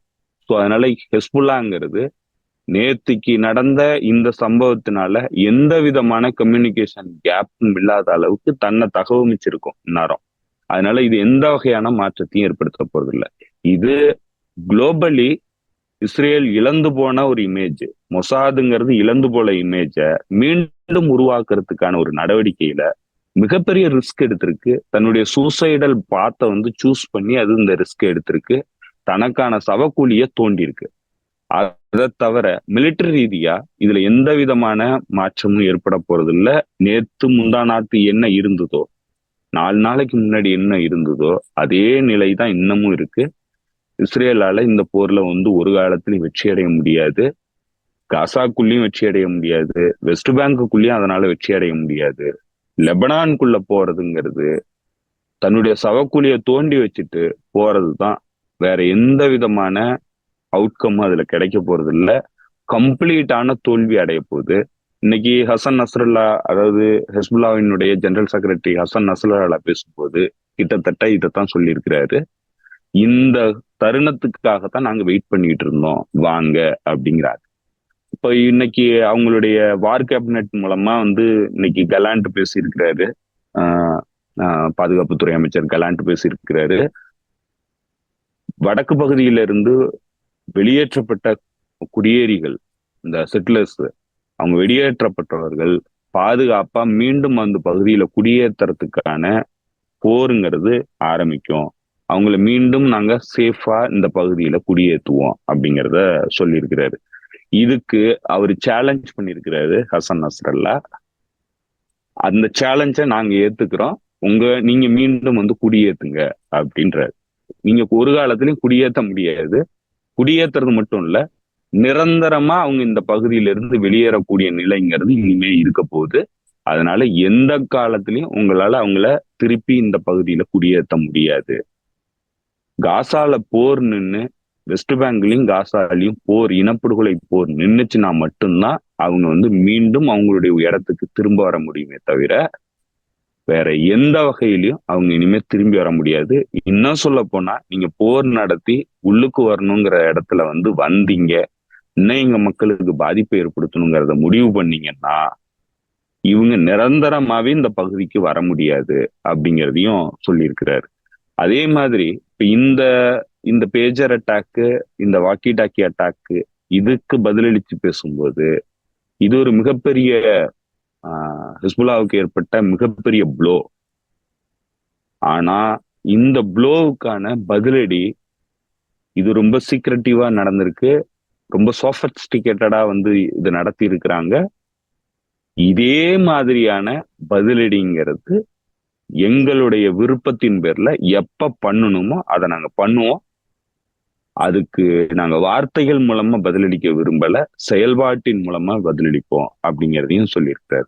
சோ எந்த வகையிலையும் மிலிட்டரி ரீதியா இந்த தொழில்நுட்பத்தை பயன்படுத்துறதுங்கிறது, இதுக்கு மேல வந்து இந்த தொழில்நுட்பத்தை உங்களால பயன்படுத்த முடியாது. மேபி இன்னும் ஒரு 2-3 டைம் வந்து அடுத்தடுத்த ரவுண்ட்ல வந்து வெவ்வேறு பாதிப்புகளை வந்து ஏற்படுத்துவாங்களே தவிர அதற்கு மேல லாங் ரன்ல ஸ்ட்ராட்டஜிக்கலா இந்த தொழில்நுட்பத்தை உங்களால பயன்படுத்த முடியாது. இப்ப இந்த தொழில்நுட்பத்திற்கு எதிர் தொழில்நுட்பத்தை வந்து எதிரணி வந்து கண்டிப்பா கண்டுபிடிச்சிருவாங்க. இதை எப்படி எதிர்கொள்ளணுங்கிறதையும் அவங்க கண்டுபிடிச்சிருவாங்க. ஸோ அதனால எந்த வகையிலையும் இவங்களால வந்து இதுக்கு மேல வந்து பயன்படுத்த முடியாது. இவங்களுடைய பிரம்மாஸ்திரத்தையும் வந்து வீசிட்டாங்க. ஸோ அதனால இனிமே வந்து என்ன மாதிரியான ஆயுதத்தை இவங்க வீச போறாங்கிறது தெரியல. அப்படி வீசினாலும் அதை எதிர்கொள்றதுக்கு அவங்கள்ட்ட ஸ்பிரிட் இருக்கு, ஸ்டெட்ஃபாஸ்ட்னஸ் இருக்கு. அந்த மக்கள் அவங்களுடைய இடத்த பாதுகாக்கிறதுக்காக 1982 இருந்து 2000 வரைக்கும் போராடி வெளியேற்றினாங்க. இவங்க புறமுதுகிட்டு தான் ஒடியாந்தாங்க, நாய் மாதிரி வாயால சுருட்டிட்டு ஒடியாந்தாங்க. அதுக்கப்புறம் 2006 மீண்டும் அவங்கள்ட்ட வந்து இன்வேஷன் பண்றதுக்கு போனாங்க. அன்னைக்கும் அடி வாங்கிட்டு ஓட்டம் பிடிச்சி ஒடியாந்தாங்க. மீண்டும் இப்ப போறேங்கிறாங்க. இன்னைக்கு போறதுக்கான எல்லா வாய்ப்புகளும் இருக்குங்கிறாங்க. யார் சொல்றதையும் கேட்க முடியாதுங்கிறாங்க. அவங்களுடைய படை வீரர்கள் எல்லாத்தையும் தயார்படுத்தி வச்சிருக்கிறாங்க. ஸ்பெஷல் யூனிட்டை கொண்டு வந்திருக்கிறாங்க. இதெல்லாம் கொண்டு வந்து இன்னைக்கும் போவோன்றாங்க. போனாக்க நீங்க வாங்க, உங்களுக்காகத்தான் நாங்க காத்துக்கிட்டு இருக்கோம்னு ஹெஸ்புல்லா சொல்லுது. ஸோ அதனால என்ன நடக்குங்கிறத நாளைக்கு மறுநாள் வந்து நமக்கு தெரியும். மேபி இந்த வாரத்துல தெரியும். ஏன்னா இப்ப எதுக்காக வந்து இவ்வளவு அவசரமா அவங்க போறாங்கன்னா, இன்னும் ஒரு 2-3 வாரத்துக்கு அப்புறம் வந்து போக முடியாது இவங்களால. ஸோ இது கம்ப்ளீட்டா வந்து இந்த இந்த ஒரு 2-3 வாரம் இல்ல ஒரு 4-5 வாரத்துக்குள்ள வந்து இவங்க படையெடுத்தா மட்டும்தான் உண்டு. அதுக்கு மேல இந்த போரை வந்து அவங்களால கொண்டு போக முடியாது. ஏன்னா சீதோஷ்ண நிலை வந்து மாறிடும். இப்ப லெபனான்ல இனிமேல் குளிர்காலம் வரப்போகுது. இப்படி வந்துருச்சுன்னா இவங்களால வந்து அங்க போக முடியாது, சண்டை நடத்த முடியாது. ஸோ அதனால இப்பவே போனாதான். அதனாலதான் வந்து இப்பவே அந்த முயற்சியில வந்து ஈடுபடுறாங்க. வேகமா வந்து இந்த போரை வந்து நகர்த்திடணும்னு நினைக்கிறாங்க. உங்களுடைய மிக முக்கியமான நோக்கம் இன்னைக்கு அவங்களுடைய இதுல வந்து சொல்லியிருக்கிறாங்க, நோக்கங்கள்ல வந்து சொல்லியிருக்கிறாங்க. இந்த போருக்கான நோக்கங்கள்ல போரை வந்து விரிவாக்கம் பண்ணாத அளவுக்கு இந்த போரை கொண்டு போகும் அப்படின்னு சொல்லியிருக்கிறாங்க. விரிவாக்கம் பண்ணக்கூடாத அளவுக்கு கொண்டு போகணும்னா இந்த மாதிரியான ஒரு நடவடிக்கையில நீங்க ஈடுபட மாட்டீங்க. ஒரு நாட்டுக்கு எதிரான, மக்களுக்கு எதிரான தாக்குதல், தீவிரவாத தாக்குதலை வந்து நீங்க பண்ண மாட்டீங்க. பண்றீங்கன்னா இந்த போரை விரிவாக்கணுங்கிறது அவங்களுடைய நோக்கம். அதற்காக தான் நீங்க டெஹரான்ல போய் இஸ்மாயில் ஹெனியை வந்து தாக்குனீங்க. டமாஸ்கஸ்ல ஈரான் தூதரகத்தின் மீது தாக்குதல் நடத்துனீங்க. இதெல்லாம் பண்ணீங்க.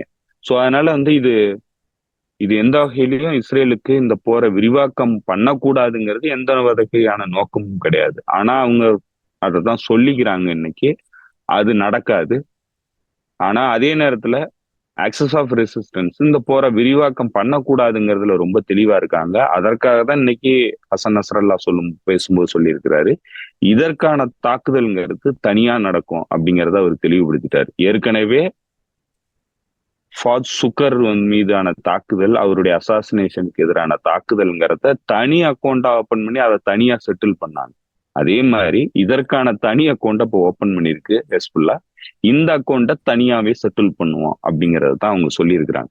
இதுல இப்ப இது ஏன் வந்து இந்த தாக்குதல் நடந்ததுங்கிறதுல பல்வேறு தகவல்கள் வந்ததுல ஒரு மிக முக்கியமான தகவல், இதுல ஈடுபட்டது வந்து 8200ங்கிற அந்த உளவு யூனிட் தான் வந்து இதுல ஈடுபட்டதா சொல்றாங்க. மொசாத்தினுடைய, அதுவும் குறிப்பா ராணுவ தரப்பினுடைய புலனாய்வு பிரிவா இருக்கக்கூடிய யூனிட் 8200, 8200, இந்த அமைப்பு தான் வந்து இதுல ஈடுபட்டது. இதுதான் வந்து இந்த செயல்முறையை வந்து பண்ணுச்சு அப்படிங்கிறது தான் இப்ப கிடைச்சிருக்கிற தகவல். இப்ப இந்த 8200 ஏன் வந்து இந்த இதுல இருந்து ஈடுபட்டு இருக்கு அப்படின்னு நீங்க பாத்தீங்கன்னா, போன முறை ஃபுவாத் சுக்கூருக்கு எதிரான அந்த அசாசினேஷனுக்கான பதிலடி கொடுக்கும்போது யூனிட் 8200 தலைமையகத்தின் மீது தான் தாக்குதல் நடத்தப்பட்டுச்சு. போன வாரத்துல அல்மயதீன் யூரோப்பியன் செக்யூரிட்டி ஆர்கனைசேஷன்ஸுடைய இன்ஃபர்மேஷனை வந்து வாங்கி பிரசுரிச்சிருந்தது. அதுல என்ன சொல்லியிருந்தாங்கன்னா, இந்த யூனிட் 8200ங்கிற இந்த அமைப்பினுடைய தலைமையகத்தின் மீதான தாக்குதல்ல 24 பேர் இறந்து போனதாகவும் 74 பேருக்கு மேல காயமடைஞ்சதாகவும் சொல்லியிருந்தோம். இப்ப அன்னைக்கு இஸ்ரேல் என்ன சொன்னிச்சுன்னா, எந்த பாதிப்பும் ஏற்படல, எல்லாத்தையும் தடுத்து நிறுத்திட்டோம் அப்படின்னு தான் சொல்லிடுச்சு. ஆனா 25 பேர் அதுல இறந்து போயிருக்கிறாங்க. இதுல மிக முக்கியமான இந்த திட்டமிடல்ல ஈடுபட்ட கிட்டத்தட்ட நிறைய பேர் வந்து அந்த தாக்குதல்ல இறந்து போயிருக்கிறாங்க. அந்த தாக்குதல்ங்கிறது கம்ப்ளீட் சக்சஸ். ஸோ அந்த சக்சஸ்க்கான பதிலடியா தான், ஏன்னா இதை வந்து நம்ம சொல்றது மட்டும் இல்ல, பிபிசியோடைய செய்தியாளர் வந்து இன்னைக்கு அந்த செய்தியை வந்து தெளிவுபடுத்தியிருக்கிறார். இந்த யூனிட் 8200 மீதான தாக்குதல்ங்கிறது கம்ப்ளீட் சக்சஸ் ஆயிருக்கு. அதற்கான பதிலடியா தான் இந்த தாக்குதலை 8200 வந்து பண்ணிருக்கு, யூனிட் 8200 அப்படின்னு சொல்லியிருக்கிறாரு.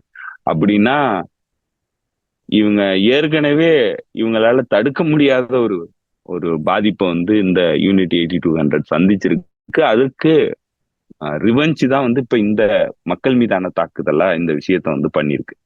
ஸோ அகைன், சர்வதேச நாடுகள்கிட்ட இந்த மாதிரியான தொழில்நுட்ப வளர்ச்சிங்கிறது இருக்கு.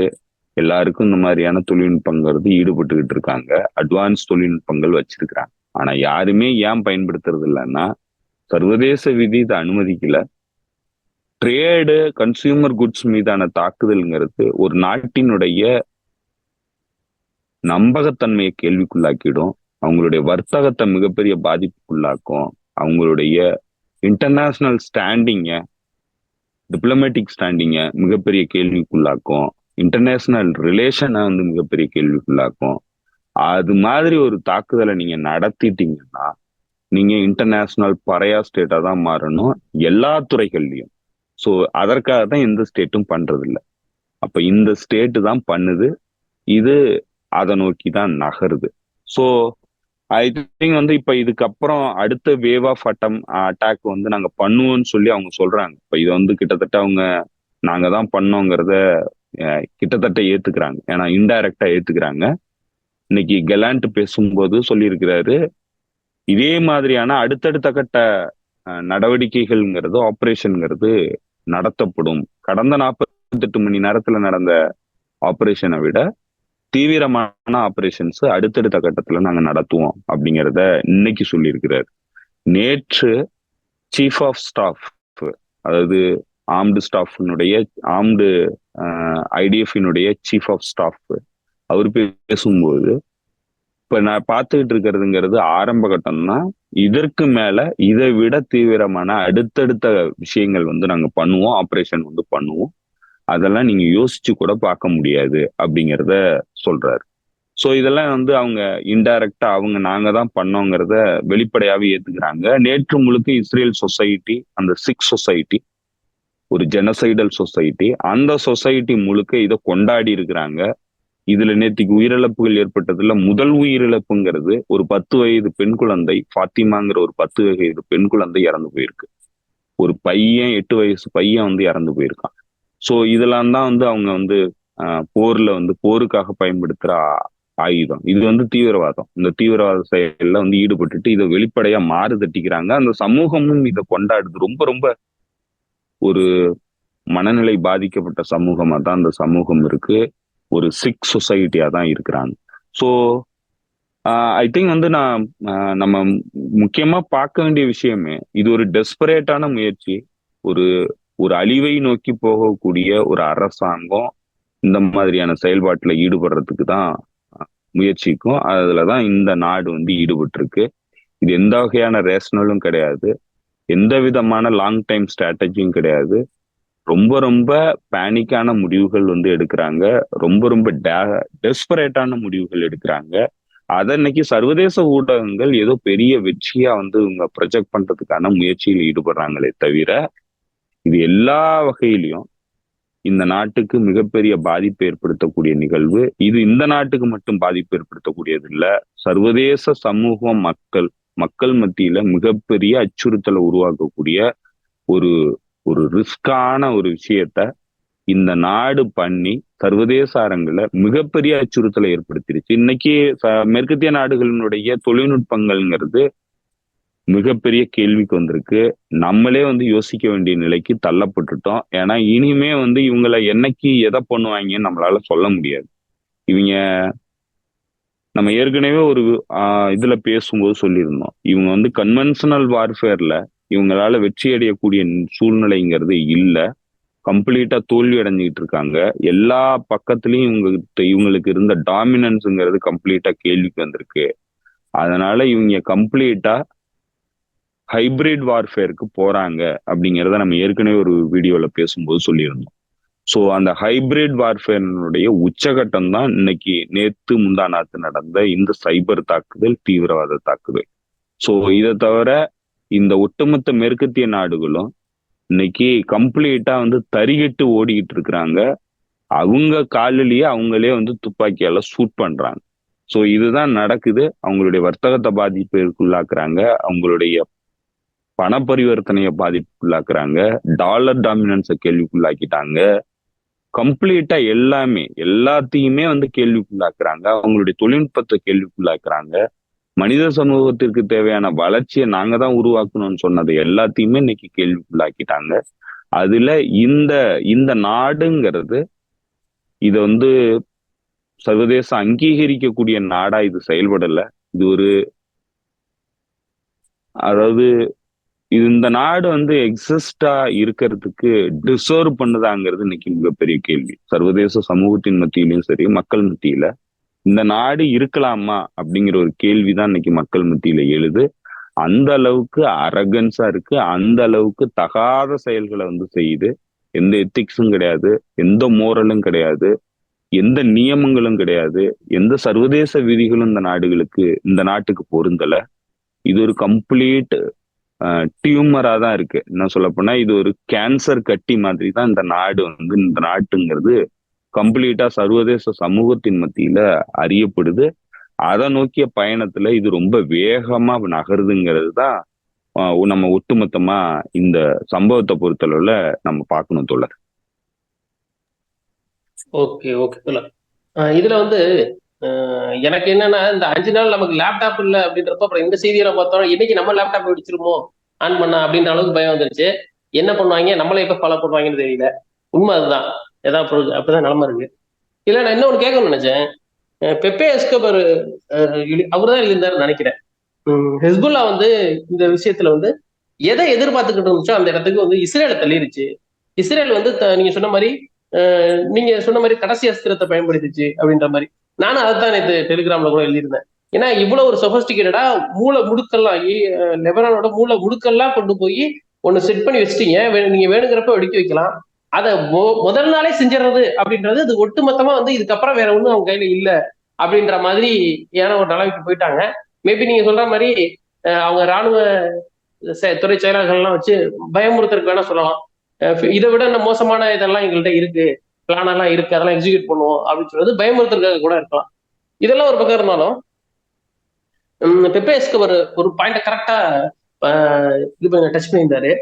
என்னன்னா லெபனான் உள்ள இஸ்ரேல் கால எடுத்து வச்சிருச்சு அப்படின்னா அதுக்காக தான் காத்திருக்குது ஹெஸ்புல்லா. அதன் பிறகு இஸ்ரேல் அடிச்சு விரட்டுறது மட்டும் இல்லாம உள்ளுக்குள்ள எவ்வளவு தூரம் இவங்களால போக முடியுமோ அவ்வளவு தூரம் உள்ள போய் இஸ்ரேல் உள்ள இவங்க நாட்டுக்குள்ள வந்ததை காரணமா வச்சு உள்ள போய் அவங்க இடத்த டோட்டலா வேணுங்கிற அளவுக்கு இவங்க பிடிச்சிருவாங்க. பிடிச்சி அது வந்து எங்களோட பஃபர் சொல்லி வச்சிருவாங்க அதுக்கு வந்து பாசிபிலிட்டி இருக்கு அப்படின்னு பெப்பே எஸ்கோபார் சொல்லியிருந்தாரு. அது எந்த அளவுக்கு வாய்ப்பு இருக்கு? அது நிறையவே வாய்ப்பு இருக்கிறதா தான் சொல்றாங்க. ஏன்னா இப்ப இன்னைக்கு பேசும்போது ஹிஸ்புல்லாவுடைய ஜெனரல் செக்ரட்டரி இன்னைக்கு பேசும்போது சொல்லியிருந்தாரு, கிட்டத்தட்ட இதையே தான் சொல்லியிருக்கிறாரு. ஸோ அதாவது நீங்க ஒருவேளை வந்து லெபனானுக்குள்ள காலடி எடுத்து வச்சு இன்வைட் பண்ணுங்கிற நடவடிக்கையை வந்து நீங்க ஆரம்பிச்சிட்டீங்கன்னா இஸ்ரேல் பற்றி எரியும் அப்படின்னு சொல்றாரு. இஸ்ரேல் வந்து பத்தி எரியும் அப்படின்னு சொல்றாரு. போன முறை பேசும்போது, அதாவது ஃபுவாத் சுக்கருடைய மரணத்திற்கு பிறகு அவர் பேசும்போது ஒரு விஷயத்த சொல்லியிருந்தாரு. அது புள்ளி விவரத்தோட சொல்லியிருந்தார். என்னென்ன தொழிற்சாலைகள், நிறுவனங்கள் இஸ்ரேல்ல இருக்கு, அதுவும் குறிப்பா வடக்கு இஸ்ரேல் பகுதியில் இருக்கு அப்படிங்கிறத பத்தி ஒரு புள்ளி விவர கணக்கோட சொல்லியிருந்தார். கிட்டத்தட்ட வந்து ஒரு 150 பில்லியன் டாலருக்கான நிறுவனங்கள் வந்து அந்த பகுதி முழுக்க இருக்கு அப்படிங்கிறத அவர் சொல்லியிருந்தார்.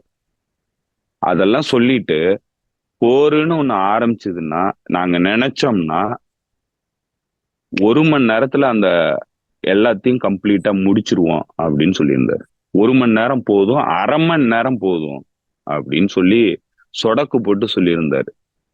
ஸோ இப்ப நீங்க கிட்டத்தட்ட இவங்க வந்து இவங்களுடைய பிரம்மாஸ்திரத்தை பயன்படுத்தி இருக்கிறாங்க. அடுத்த கட்டமா வந்து மேபி வந்து இதை விட ஒரு வலுவான ஒரு சைபர் வார்ஃபேரை வந்து அவங்க நடத்துறதுக்கான வாய்ப்பும் இருக்கு. போர் ஆரம்பிச்சதுன்னா ஒருவேளை அதை நடத்தலாம். ஒருவேளை இப்ப இவங்க சொல்லிக்கிட்டு இருக்கிற மாதிரி இப்ப செய்திகள் வந்துகிட்டு இருக்கிற மாதிரி வந்து செல்போன்கள் வெடிக்கிறதுக்கான வாய்ப்பு இருக்கு. ஸோ ட்ரிகர் பண்ணுவாங்க. ஏன்னா ஏற்கனவே அவங்கள்ட்ட இந்த மாதிரியான உளவு சாஃப்ட்வேர்கள் வந்து நிறைய வச்சிருக்கிறாங்க. ஹேக் பண்றதுக்கான சாஃப்ட்வேர் வச்சிருக்காங்க. அதுல ஒண்ணு மிக முக்கியமானது பெகாசஸ் இந்தியாவில் வந்துச்சு. உலகம் முழுக்க இருக்கிற ஜேர்னலிஸ்டுகளுடைய தகவல்களை திரட்டுறதுக்கு பயன்படுத்திருக்காங்க. அந்த மாதிரியான தொழில்நுட்பங்கிறது அவங்க வச்சிருக்கிறாங்க. ஏற்கனவே ஏஐ தொழில்நுட்பம் மூலமா தான் காசால கொலைகள் வந்து நடக்குது, மாசக்கர்ஸ் வந்து நடக்குது. ஏஐ தொழில்நுட்பம் பயன்படுத்துறாங்க. அது மாதிரி சொபஸ்டிகேட்டடான தொழில்நுட்பங்கள் வந்து பயன்படுத்துறாங்க. இப்ப இந்த தொழில்நுட்பங்களை அவங்க அடுத்த கட்டமா வந்து இந்த போருக்கு முன்னாடி பயன்படுத்துறதுக்கான வாய்ப்பு இருக்கு. போருக்குன்னு போனாங்கன்னா உடனடியா பயன்படுத்துறதுக்கு வாய்ப்பு இருக்கு. பட் ஆனா இன்னைக்கு பயன்படுத்திட்டதுனால அவங்க அலர்ட் ஆயிருப்பாங்க. இனிமே வந்து இந்த மாதிரி ஏதாவது நடந்ததுன்னா இப்ப இதுக்கு என்ன தயாரிப்பு பணிகள் பண்ணுமோ அது எல்லாத்தையுமே பண்ண ஆரம்பிச்சிருக்குவாங்க. அதனால இனிமே இதுக்கு மேல பாதிப்புகளை வந்து ஏற்படுத்துறதுங்கிறது கடினம். அப்படியே ஏற்படுத்தினாலும் குறைவான பாதிப்புகள் தான் வந்து ஏற்படும். ஸோ அது ஒரு வகையில வந்து இது இவங்க பயன்படுத்திட்டதுனால மிக பெரிய சிக்கலா தான் இவங்களை பொறுத்தளவுல வந்து அது போயிடுச்சு. அதாவது இஸ்ரேலை பொறுத்தளவுல. இன்னொரு பக்கம் அவங்களுடைய ரஜ்வான் ஃபோர்ஸ் அப்படின்னு சொல்ற ஒரு மிக முக்கியமான ஃபோர்ஸ் ஹெஸ்புல்லாவினுடைய ஃபோர்ஸ் இருக்கு. அதுல கிட்டத்தட்ட 20,000 துருப்புகள் வந்து அதுல இருக்கிறாங்க. கடுமையான பயிற்சி பெற்ற 20,000 துருப்புகள் இருக்கிறதா சொல்றாங்க. இப்ப இந்த ரஸ்வான் துருப்புகள் இஸ்ரேலுக்குள்ள போவாங்கங்கிறது தான் ஆரம்பத்திலிருந்தே பல அனலிஸ்டுகளும் சொல்றாங்க. மிலிட்டரி அனலிஸ்ட் எல்லாருமே சொல்றது இந்த ரஸ்வான் ஃபோர்ஸ் இஸ்ரேலுக்குள்ள நுழைஞ்சு தாக்குதல் நடத்துறதுக்கான வாய்ப்பு இருக்கு. போருன்னு ஒண்ணு ஆரம்பிச்சதுன்னா என்ன சொல்ல போனா ஸ்காட் ரிட்டர் ஆரம்பத்துல இருந்து சொல்றது என்னன்னா, போர்னு ஒண்ணு ஆரம்பிச்சதுன்னா இஸ்ரேலுக்கும் லெபனானுக்கும் போர் ஆரம்பிச்சதுன்னா இல்ல ஹெஸ்புல்லாவுக்கும் போரு லெபனானுக்குள்ள நடக்காது, இஸ்ரேலுக்குள்ளதான் போர் நடக்கும் அப்படிங்கிறத அவர் ஆரம்பத்துல இருந்து சொல்றாரு. அதற்கான எல்லா வாய்ப்புகளும் இருக்கு. அதற்காக தான் வந்து அவங்க இவங்களுடைய கண்காணிப்பு கோபுரங்கள், இந்த சொபிஸ்டிகேட்டடான ரேடார் ஸ்டேஷன் எல்லாத்தையுமே வந்து தாக்கிட்டு இருந்தாங்க. அதற்கான எல்லா வாய்ப்புகளும் இருக்கு. இன்னைக்கு இன்னும் சொல்ல போனா இந்த தாக்குதல் மூலமா அததான் பெப்பே எஸ்கோபார் சொல்லியிருக்கிறாரு. இந்த தாக்குதல் மூலமா பிளவுபட்டு கிடந்த லெபனான் சொசைட்டியை ஒன்று சேர்த்துட்டாங்க. இப்போ கிட்டத்தட்ட இது எல்லா மக்கள் மத்தியில பெரிய அச்சுறுத்தலை உருவாக்கிருச்சு, பேனிக்கை உருவாக்கிருச்சு, கோவத்தை உருவாக்கிருச்சு. இதற்கு மேல இவனுங்களை விடக்கூடாது, அடிக்கணும் அப்படிங்கிற அளவுக்கு வந்து கோவத்தை உருவாக்கியிருக்கு.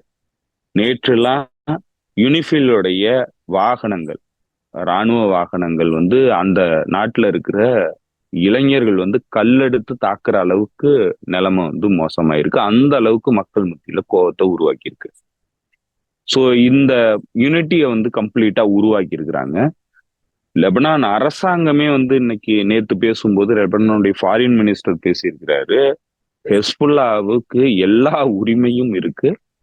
இப்படியெல்லாம் வந்து ஒரு தீவிரவாத தாக்குதல் ஒரு நாடு ஈடுபடுதுன்னா அந்த நாட்டை தடுக்க வேண்டிய எல்லா உரிமையும் ஹெஸ்புல்லா கிட்ட இருக்கு. அது எல்லாம் செஞ்சதுனாலும் அதை வந்து நாங்க ஆதரிப்போம், அவங்களுக்கு முழுமையான உத்தரவாதத்தை வந்து நாங்க கொடுக்குறோம் அப்படிங்கிறத லெபனான் அரசாங்கமே சொல்லுது. லெபனான் ஃபாரின் மினிஸ்டர் சொல்றாரு, இது லெபனானுக்கு எதிரான தீவிரவாத தாக்குதல், இஸ்ரேல் நடத்தின தீவிரவாத தாக்குதல்னு லெபனான் ஃபாரின் மினிஸ்டர் சொல்றாரு. யுனைடெட் நேஷன்ஸனுடைய செக்யூரிட்டி கவுன்சில்ல அவங்க இதுக்கு எதிரான தீர்மானம் கொண்டு வர்றதுக்கு முயற்சிகள் மேற்கொண்டிருக்காங்க. இப்ப எல்லா வகையிலையும் இது வெறும் ஹெஸ்புல்லாவுக்கு எதிரான போரா மட்டும் போக போறது இல்ல, இது லெபனான் நாட்டுக்கு எதிரான போரா தான் போகுது. லெபனான் போர்சஸ் தயார் நிலையில இருக்கப்படியே அந்த நாட்டினுடைய அரசாங்கம் வந்து பணிச்சிருக்கிறதா சொல்றாங்க. அதெல்லாம் வந்து தயார்படுத்த சொல்லியிருக்காங்க. ஸோ லெபனான்ல அமல் மூமெண்ட் இந்த போருக்கு நாங்க காத்துக்கிட்டு இருக்கோம்னு சொல்லுது. இன்னும் பல்வேறு அமைப்புகள் எல்லாருமே வந்து இந்த போருக்காக நாங்க காத்துக்கிட்டு இருக்கோம் வாங்கங்கிறாங்க. ஸோ இதெல்லாம் வந்து என்னன்னா அவங்களுக்குள்ள இருந்த அந்த பிளவுகள், இந்த எத்தனிக், அதாவது செக்டேரியன் டிவிஷன் வந்து அந்த நாட்டுல பெருமளவுக்கு இருந்ததுங்கிறத நம்ம ஆரம்பத்திலேயே சொல்லியிருக்கோம். அந்த டிவிஷன்ஸ் எல்லாத்தையும் இன்னைக்கு ஒன்று சேர்க்குது. மக்கள் மத்தியில ஒரு பெரிய ஆதரவு சக்தியா வந்து உருவாயிருக்கு, ஒரு ஆதரவு சக்தி உருவாயிருக்கு மக்கள் மத்தியில.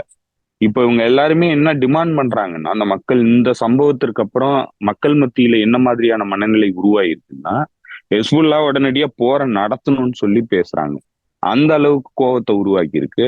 அதனால மக்கள் ஆதரவு முழுமையா இன்னைக்கு ஹெஸ்புல்லாவுக்கு இருக்கு. ஹெஸ்புல்லாவுக்கு அததான் வந்து ஹெஸ்புல்லாவுடைய ஜெனரல் செக்ரட்டரி இன்னைக்கு சொல்றாரு, இந்த ஆப்பர்ச்சுனிட்டிக்காகத்தான் நாங்க காத்துக்கிட்டு இருந்தோம், நீங்க வாங்க அப்படின்னு சொல்றாரு. சோ அதனால எல்லா வகையிலையும் இஸ்ரேலுங்கிறது தனக்கு மிகப்பெரிய ஆப்பதான் இந்த இடத்துல வச்சிருக்கிறதா நம்மளால பார்க்க முடியாது தவிர, எந்த வகையிலையும் அது லாங் டைம் ஸ்ட்ராட்டஜிக்கலா எந்த வகையான நன்மையும் அது சேர்க்கல. எல்லா விஷயத்திலையும் தவறுகளை மட்டுமே பண்ணிட்டு இருக்கு. ஸ்டூபிடிட்டி தான் வந்து இதனுடைய உச்சகட்டமா இருக்கு, அரகன்ஸ்ல இருக்கு. இன்னைக்கு அதாவது ஈரானுடைய ஆர்ம்டு போர்ஸினுடைய தலைவர் வந்து பேசியிருக்கிறாரு, இஸ்ரேலுங்கிறது இவ்வளவு ஒரு ஸ்டூபிடான ஒரு நடவடிக்கையில வந்து ஈடுபட்டு இருக்கு, ஃபூலிஷ்னஸ்ல இருக்கு, அரகன்ஸ்ல இருக்கு. இதனுடைய முடிவை நோக்கி இந்த நாடு போயிட்டு இருக்கு. அக்சஸ் ஆஃப் ரெசிஸ்டன்ஸ் எல்லாரும் தயாரா இருக்கும், அனைத்து ஃப்ரண்ட்டுகளும் தயாரா இருக்கும்.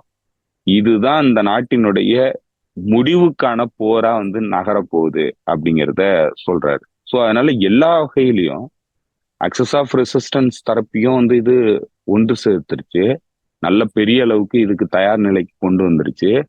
அதே மாதிரி மக்கள் மத்தியிலேயும் மிகப்பெரிய ஆதரவை வந்து உருவாக்கிருச்சு. இன்னும் சொல்ல போனா அரபுலக நாடுகள்ல ஹெஸ்புல்லாவுக்கு எதிராக இருந்த பல மக்கள் கூட இன்னைக்கு லெபனானையும் ஹெஸ்புல்லாவையும் ஆதரிக்க வேண்டிய ஒரு மனநிலையை வந்து உருவாக்கிடுச்சு. அந்த அளவுக்கு ஒரு மோசமான செயல்பாட்டுல கடந்த 2 நாட்களா இஸ்ரேல் நாட்டினுடைய உளவுத்துறை வந்து ஈடுபட்டு இருக்கு. ஸோ இது எல்லா வகையிலையும் இஸ்ரேலுக்கு எதிரான ஒரு நடவடிக்கையா தான் வந்து நேத்தும் முந்தானாத்தும் இந்த சம்பவங்கள் எல்லாமே இடம்பெற்றிருக்கு. லாங் டைம் ஸ்ட்ராட்டஜியை பொறுத்தளவுல இஸ்ரேலுக்கு இது மிகப்பெரிய பின்னடைவு. இதுல நம்ம இன்னொரு மிக முக்கியமான விஷயம், அதான் நான் யோசிச்சுக்கிட்டே இருந்தேன், சொல்லாம விட்டுட்டேன். கடந்த வாரத்துல பலஸ்தீன் 2 அப்படிங்கிற ஒரு ஹைப்பர்சோனிக் மிசைல யமன் அன்சாரல் அமைப்பு ஏவி 2000 கிலோமீட்டர் 11 நிமிஷத்துல போய் டெலவீவ்ல ஒரு மிக முக்கியமான டார்கெட்ல தாக்குதல் நடத்தியிருக்காங்க. அது எனர்ஜி செக்டார்னு சொல்றாங்க. அதாவது அன்சாரல்லா அமைப்பு என்ன சொல்லுதுன்னா அது ஒரு மிலிட்டரி தளத்தின் மீதான தாக்குதல்னு சொல்லுது. எந்தவித இன்டர்செப்ஷனும் வந்து பண்ண முடியல, ரேடார் வந்து ஒர்க் ஆகல. இதுல இன்னும் பெரிய விஷயம் என்னன்னா, அயன்டோம் மிசைல் எல்லாம் ஃபயர் பண்ணிருக்கு, அதே போல டேவிட் ஸ்லிங் மிசைல் எல்லாம் ஃபயர் பண்ணிருக்கு. அதாவது அந்த ஏவுகணை தடுப்பு தொழில்நுட்ப கருவிகள் எல்லாமே வந்து தங்களுடைய ஏவுகணைகளை ஏவி இருக்கிறாங்க. இது எதுவுமே வந்து அதை தாக்க முடியல. அதே போல அமெரிக்காவினுடைய போர் கப்பல் அந்த பகுதியில 2 கப்பல்கள் அந்த பகுதியில நிக்குது.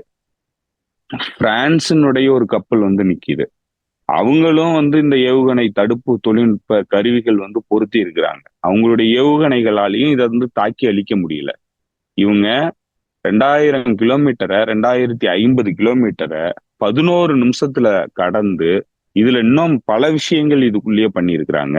என்னன்னா, சவுதி அரேபியா இந்த இந்த சவுதி அரேபியாவோட வான்வெளியில போகக்கூடாதுங்கிறதுக்காக இந்த ஹைப்பர்சோனிக் மிசைல், இந்த 11 நிமிஷத்துல 2000 கிலோமீட்டர் போன ஹைப்பர்சோனிக் மிசைல் டைரக்ஷன் எல்லாம் சேஞ்ச் பண்ணி தான் போய் தாக்குதல் நடத்தியிருக்கு.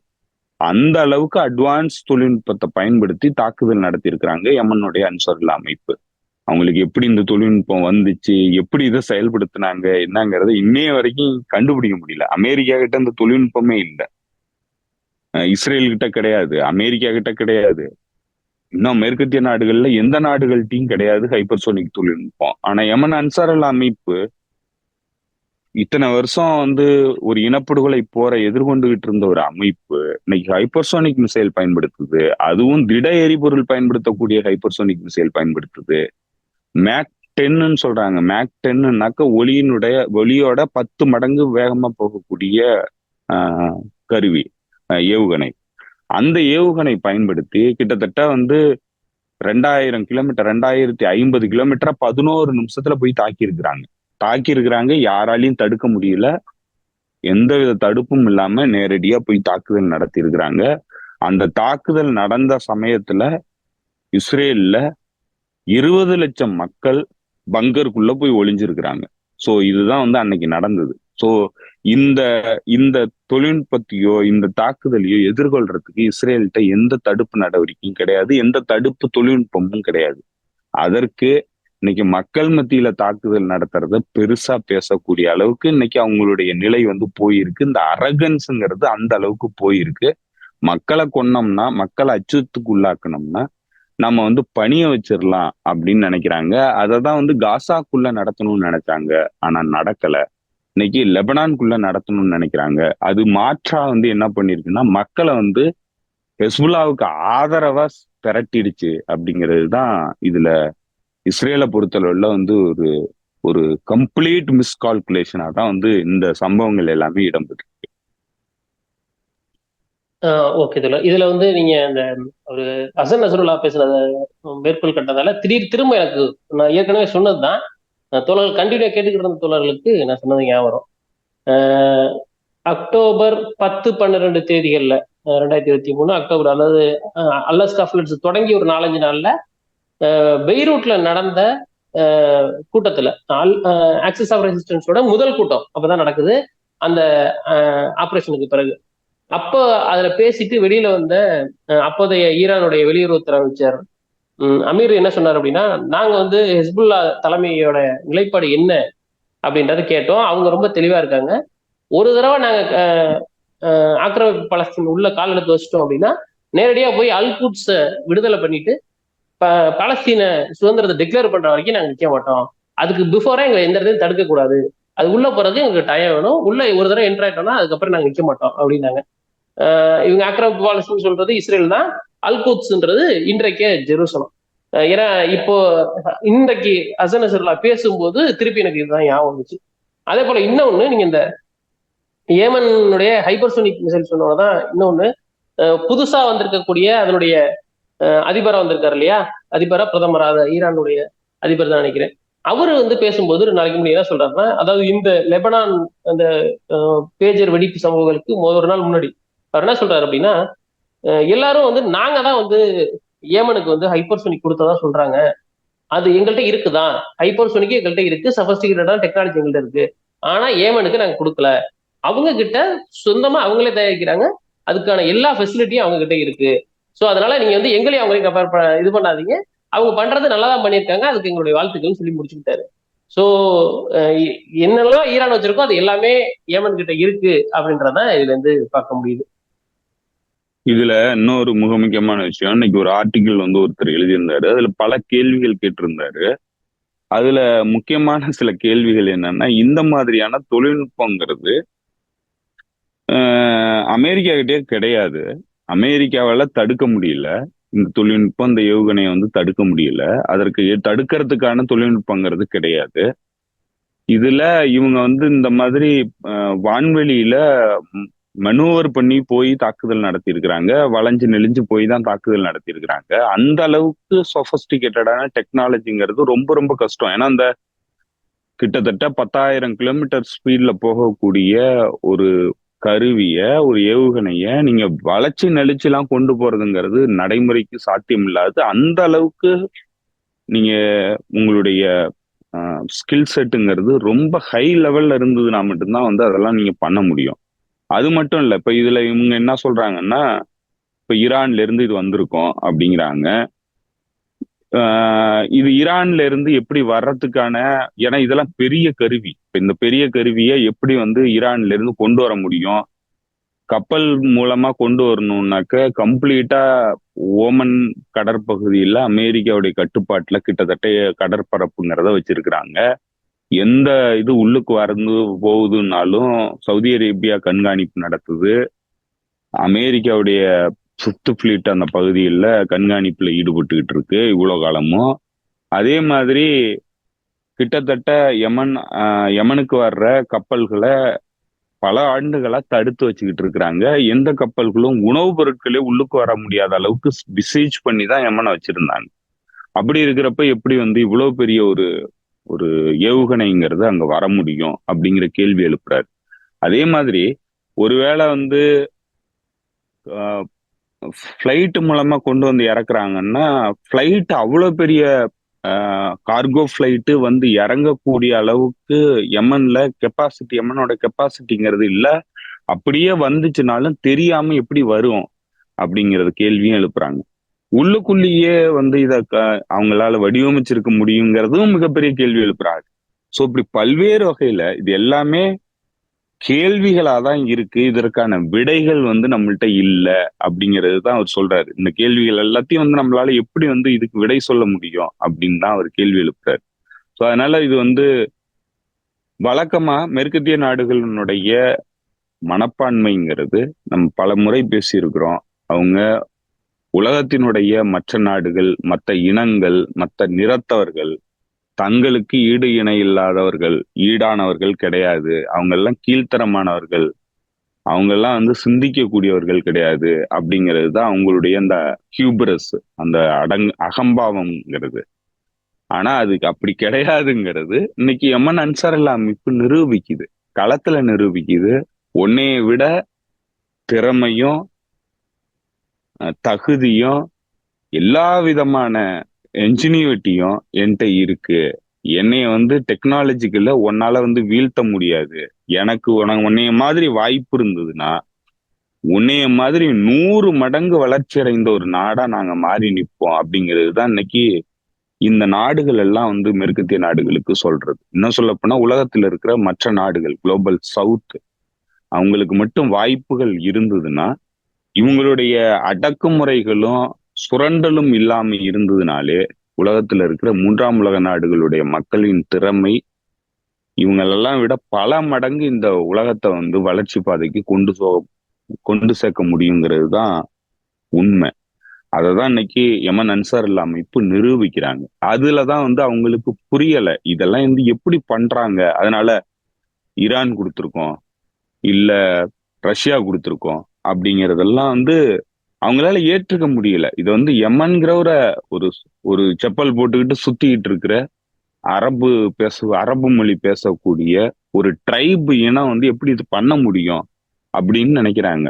அதுதான் வந்து அவங்களுடைய ஹியூபரஸ் மனப்பான்மை, அவங்க உலகத்தை பார்க்கிற மனப்பான்மை. அது வந்து கம்ப்ளீட்டா வந்து லாஜிக் கிடையாது, அதாவது இயற்கைக்கு மாறானது. எல்லாருக்கும் வந்து ஆளை பார்த்தோ அல்ல அவங்க இருக்கிற இடத்தை பார்த்தோ வந்து அவங்களால நம்மள வந்து அவங்களுக்கு திறமை இருக்கும் இல்லைங்கிறதெல்லாம் சொல்ல முடியாது.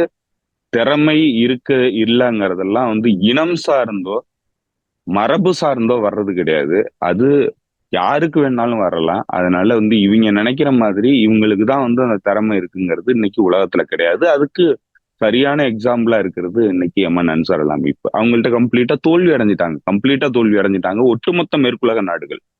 நேட்டோவுடைய ஒட்டுமொத்த மேற்குலக நாடுகள் எல்லாருமே யமன் அன்சாருல்லா அமைப்புங்கிற ஒரு அமைப்பு கிட்ட கம்ப்ளீட்டா தங்களுடைய 500 ஆண்டு கால ஆதிக்கத்தை தோத்துட்டாங்க, இழந்துட்டாங்க. அதுதான் இன்னைக்கு கள நிலவரம். ஓகே ஓகே தோழர். உங்க நேரத்துக்கு ரொம்ப நன்றி. இதுல வந்து இன்னும் ஒரே ஒரு விஷயத்த நான் சேர்த்து சொல்லிடணும். என்னன்னா, நான் திடீர்னு இப்ப நீங்க சொல்லியிருந்த மாதிரி ஞாபகம் வந்துச்சு. அஹ் 2000 கிலோமீட்டர் 11 நிமிஷத்துல போனவங்களுக்கு பக்கத்துல இருக்கிற 100 கிலோமீட்டர்ல நிக்கக்கூடிய அந்த 2 3 கப்பல்கள், அமெரிக்காவோட மிகப்பெரிய கப்பல்கள்னு சொல்லக்கூடிய அந்த 2 3 கப்பல்கள் அடிக்கிறதுக்கு ரொம்ப நேரம் ஆகாது. இவங்க அத்தனை பேரை கொண்டாங்க, அத்தனை 25 ஃபிளைட் அனுப்பிச்சு அங்க மக்கள் எல்லாம் இது பண்ணாங்க. எண்ணெய்க்கு நிறைய எண்ணெய் சேமிப்பு கிடங்கெல்லாம் பத்தி எரிய விட்டாங்க. ஒருவேளை ஒரு ஹைப்பர்சோனிக்க படுக்க வச்சு நேரா விட்டுருந்தாங்கன்னா அவங்க வச்சிருக்கிற மிகப்பெரிய உலகத்தோட மிகப்பெரிய கப்பல்னு சொல்றதை அன்னைக்கே முடிச்சு விட்டுருப்பாங்க. அதை இப்பெல்லாம் யோசிச்சிருப்பாங்க, லேட்டா தான் யோசிச்சிருப்பாங்கன்னு நினைக்கிறேன் அமெரிக்கா. பார்க்கலாம் அடுத்து என்ன பண்றாங்க அப்படின்ட்டு. வேற ஏதாவது அதான் சொல்ல வேண்டியிருக்கா தோழர்? அதான் இல்ல ஒண்ணும் இல்ல. இப்ப இஸ்ரேல் வந்து பயன்படுத்தினதுக்கும் அவங்க இன்னும் பயன்படுத்தாம இருக்கிறதுக்குமான அந்த வேறுபாடுங்கிறது அவங்களுடைய அந்த ஸ்ட்ராட்டஜி தான். இவங்களுடைய எல்லா அதேதான் அதேதான் அதேதான். ஆயுதங்களையும் பயன்படுத்த கூடாது. பயன்படுத்தாத வரைக்கும் ஆமா. தான் அதுக்கு மரியாதை. இல்ல நேத்து எனக்கு அதான் தோணுச்சு. நான் ஒருவேளை இஸ்ரேலுடைய தரப்புல இருந்து இப்படி ஒரு இதுல இருந்தேன்னா, ஒரு நார்மல் சாதாரண ஒரு இஸ்ரேல் ஆதரவாளராக இருந்தேன்னா, இது முட்டாள்தனமான ஒரு நடவடிக்கைன்னு தான் சொல்லுவேன். இவ்வளவு பெரிய இதை நீ கையில வச்சிருக்கிற, உனக்கு இன்னைக்கு இல்ல, இன்னைக்கு தேவைப்படாது, என்னைக்கே பின்னாடி ஒரு நாள் தேவைப்படும், அப்ப பண்ணலாம் அப்படிதான் நான் சொல்லியிருப்பேன் தவிர, இன்னைக்கே பண்ணி நீ வந்து அந்த சொல்லுவாங்கல்ல, ஊர்ல சொல்லுவாங்கல்ல, கூட்டத்துல கட்டுச்சோறு அவுக்காத அப்படின்னு அப்படின்ற மாதிரி அப்படிங்கிற மாதிரி தேவையெல்லாம் பொசுக்குன்னு இப்ப கட்டுச்சோறு அவுத்துட்டாங்க. இப்ப அடுத்து என்ன நடக்க போகுதுன்னு தெரியல. பார்க்கலாம் வேற என்ன நடக்குதுன்ட்டு. உங்க நேரத்துக்கு மிக்க நன்றி தோழர். நன்றி தோழர். தோழர்களுக்கும் நன்றி. மீண்டும் சந்திப்போம் தோழர்களே. ஆக்சுவலா வந்து இந்த வீடியோ எப்படி வரப்போகுது என்னதுன்னு எங்களுக்கு தெரியல. எப்படி இருந்தாலும் எப்படி இருக்குன்னு நீங்க முதல்ல பார்த்துட்டு சொல்லுங்க. ஏன்னா எந்த போட்டோவும் இல்லை, எதுவும் இல்லை. நீங்க கமெண்ட்ல சொல்லுங்க. ஏன்னா இப்போ எங்களுக்கான தொழில்நுட்ப கோளாறு சரியாகிற வரைக்கும் மொபைல்ல பண்ணலாமா அப்படின்றத நீங்க சொல்லுங்க. அதற்கு இப்போ உங்களோட கருத்துக்களை வச்சுக்கிட்டு தான் எங்க அடுத்த வீடியோவுக்கு ரெடி பண்ணோம். உங்களுக்கு நன்றி தோழர். நன்றி தோழர். நன்றி. மீண்டும் தோழர்களுக்கும் சந்திப்போம். நன்றி.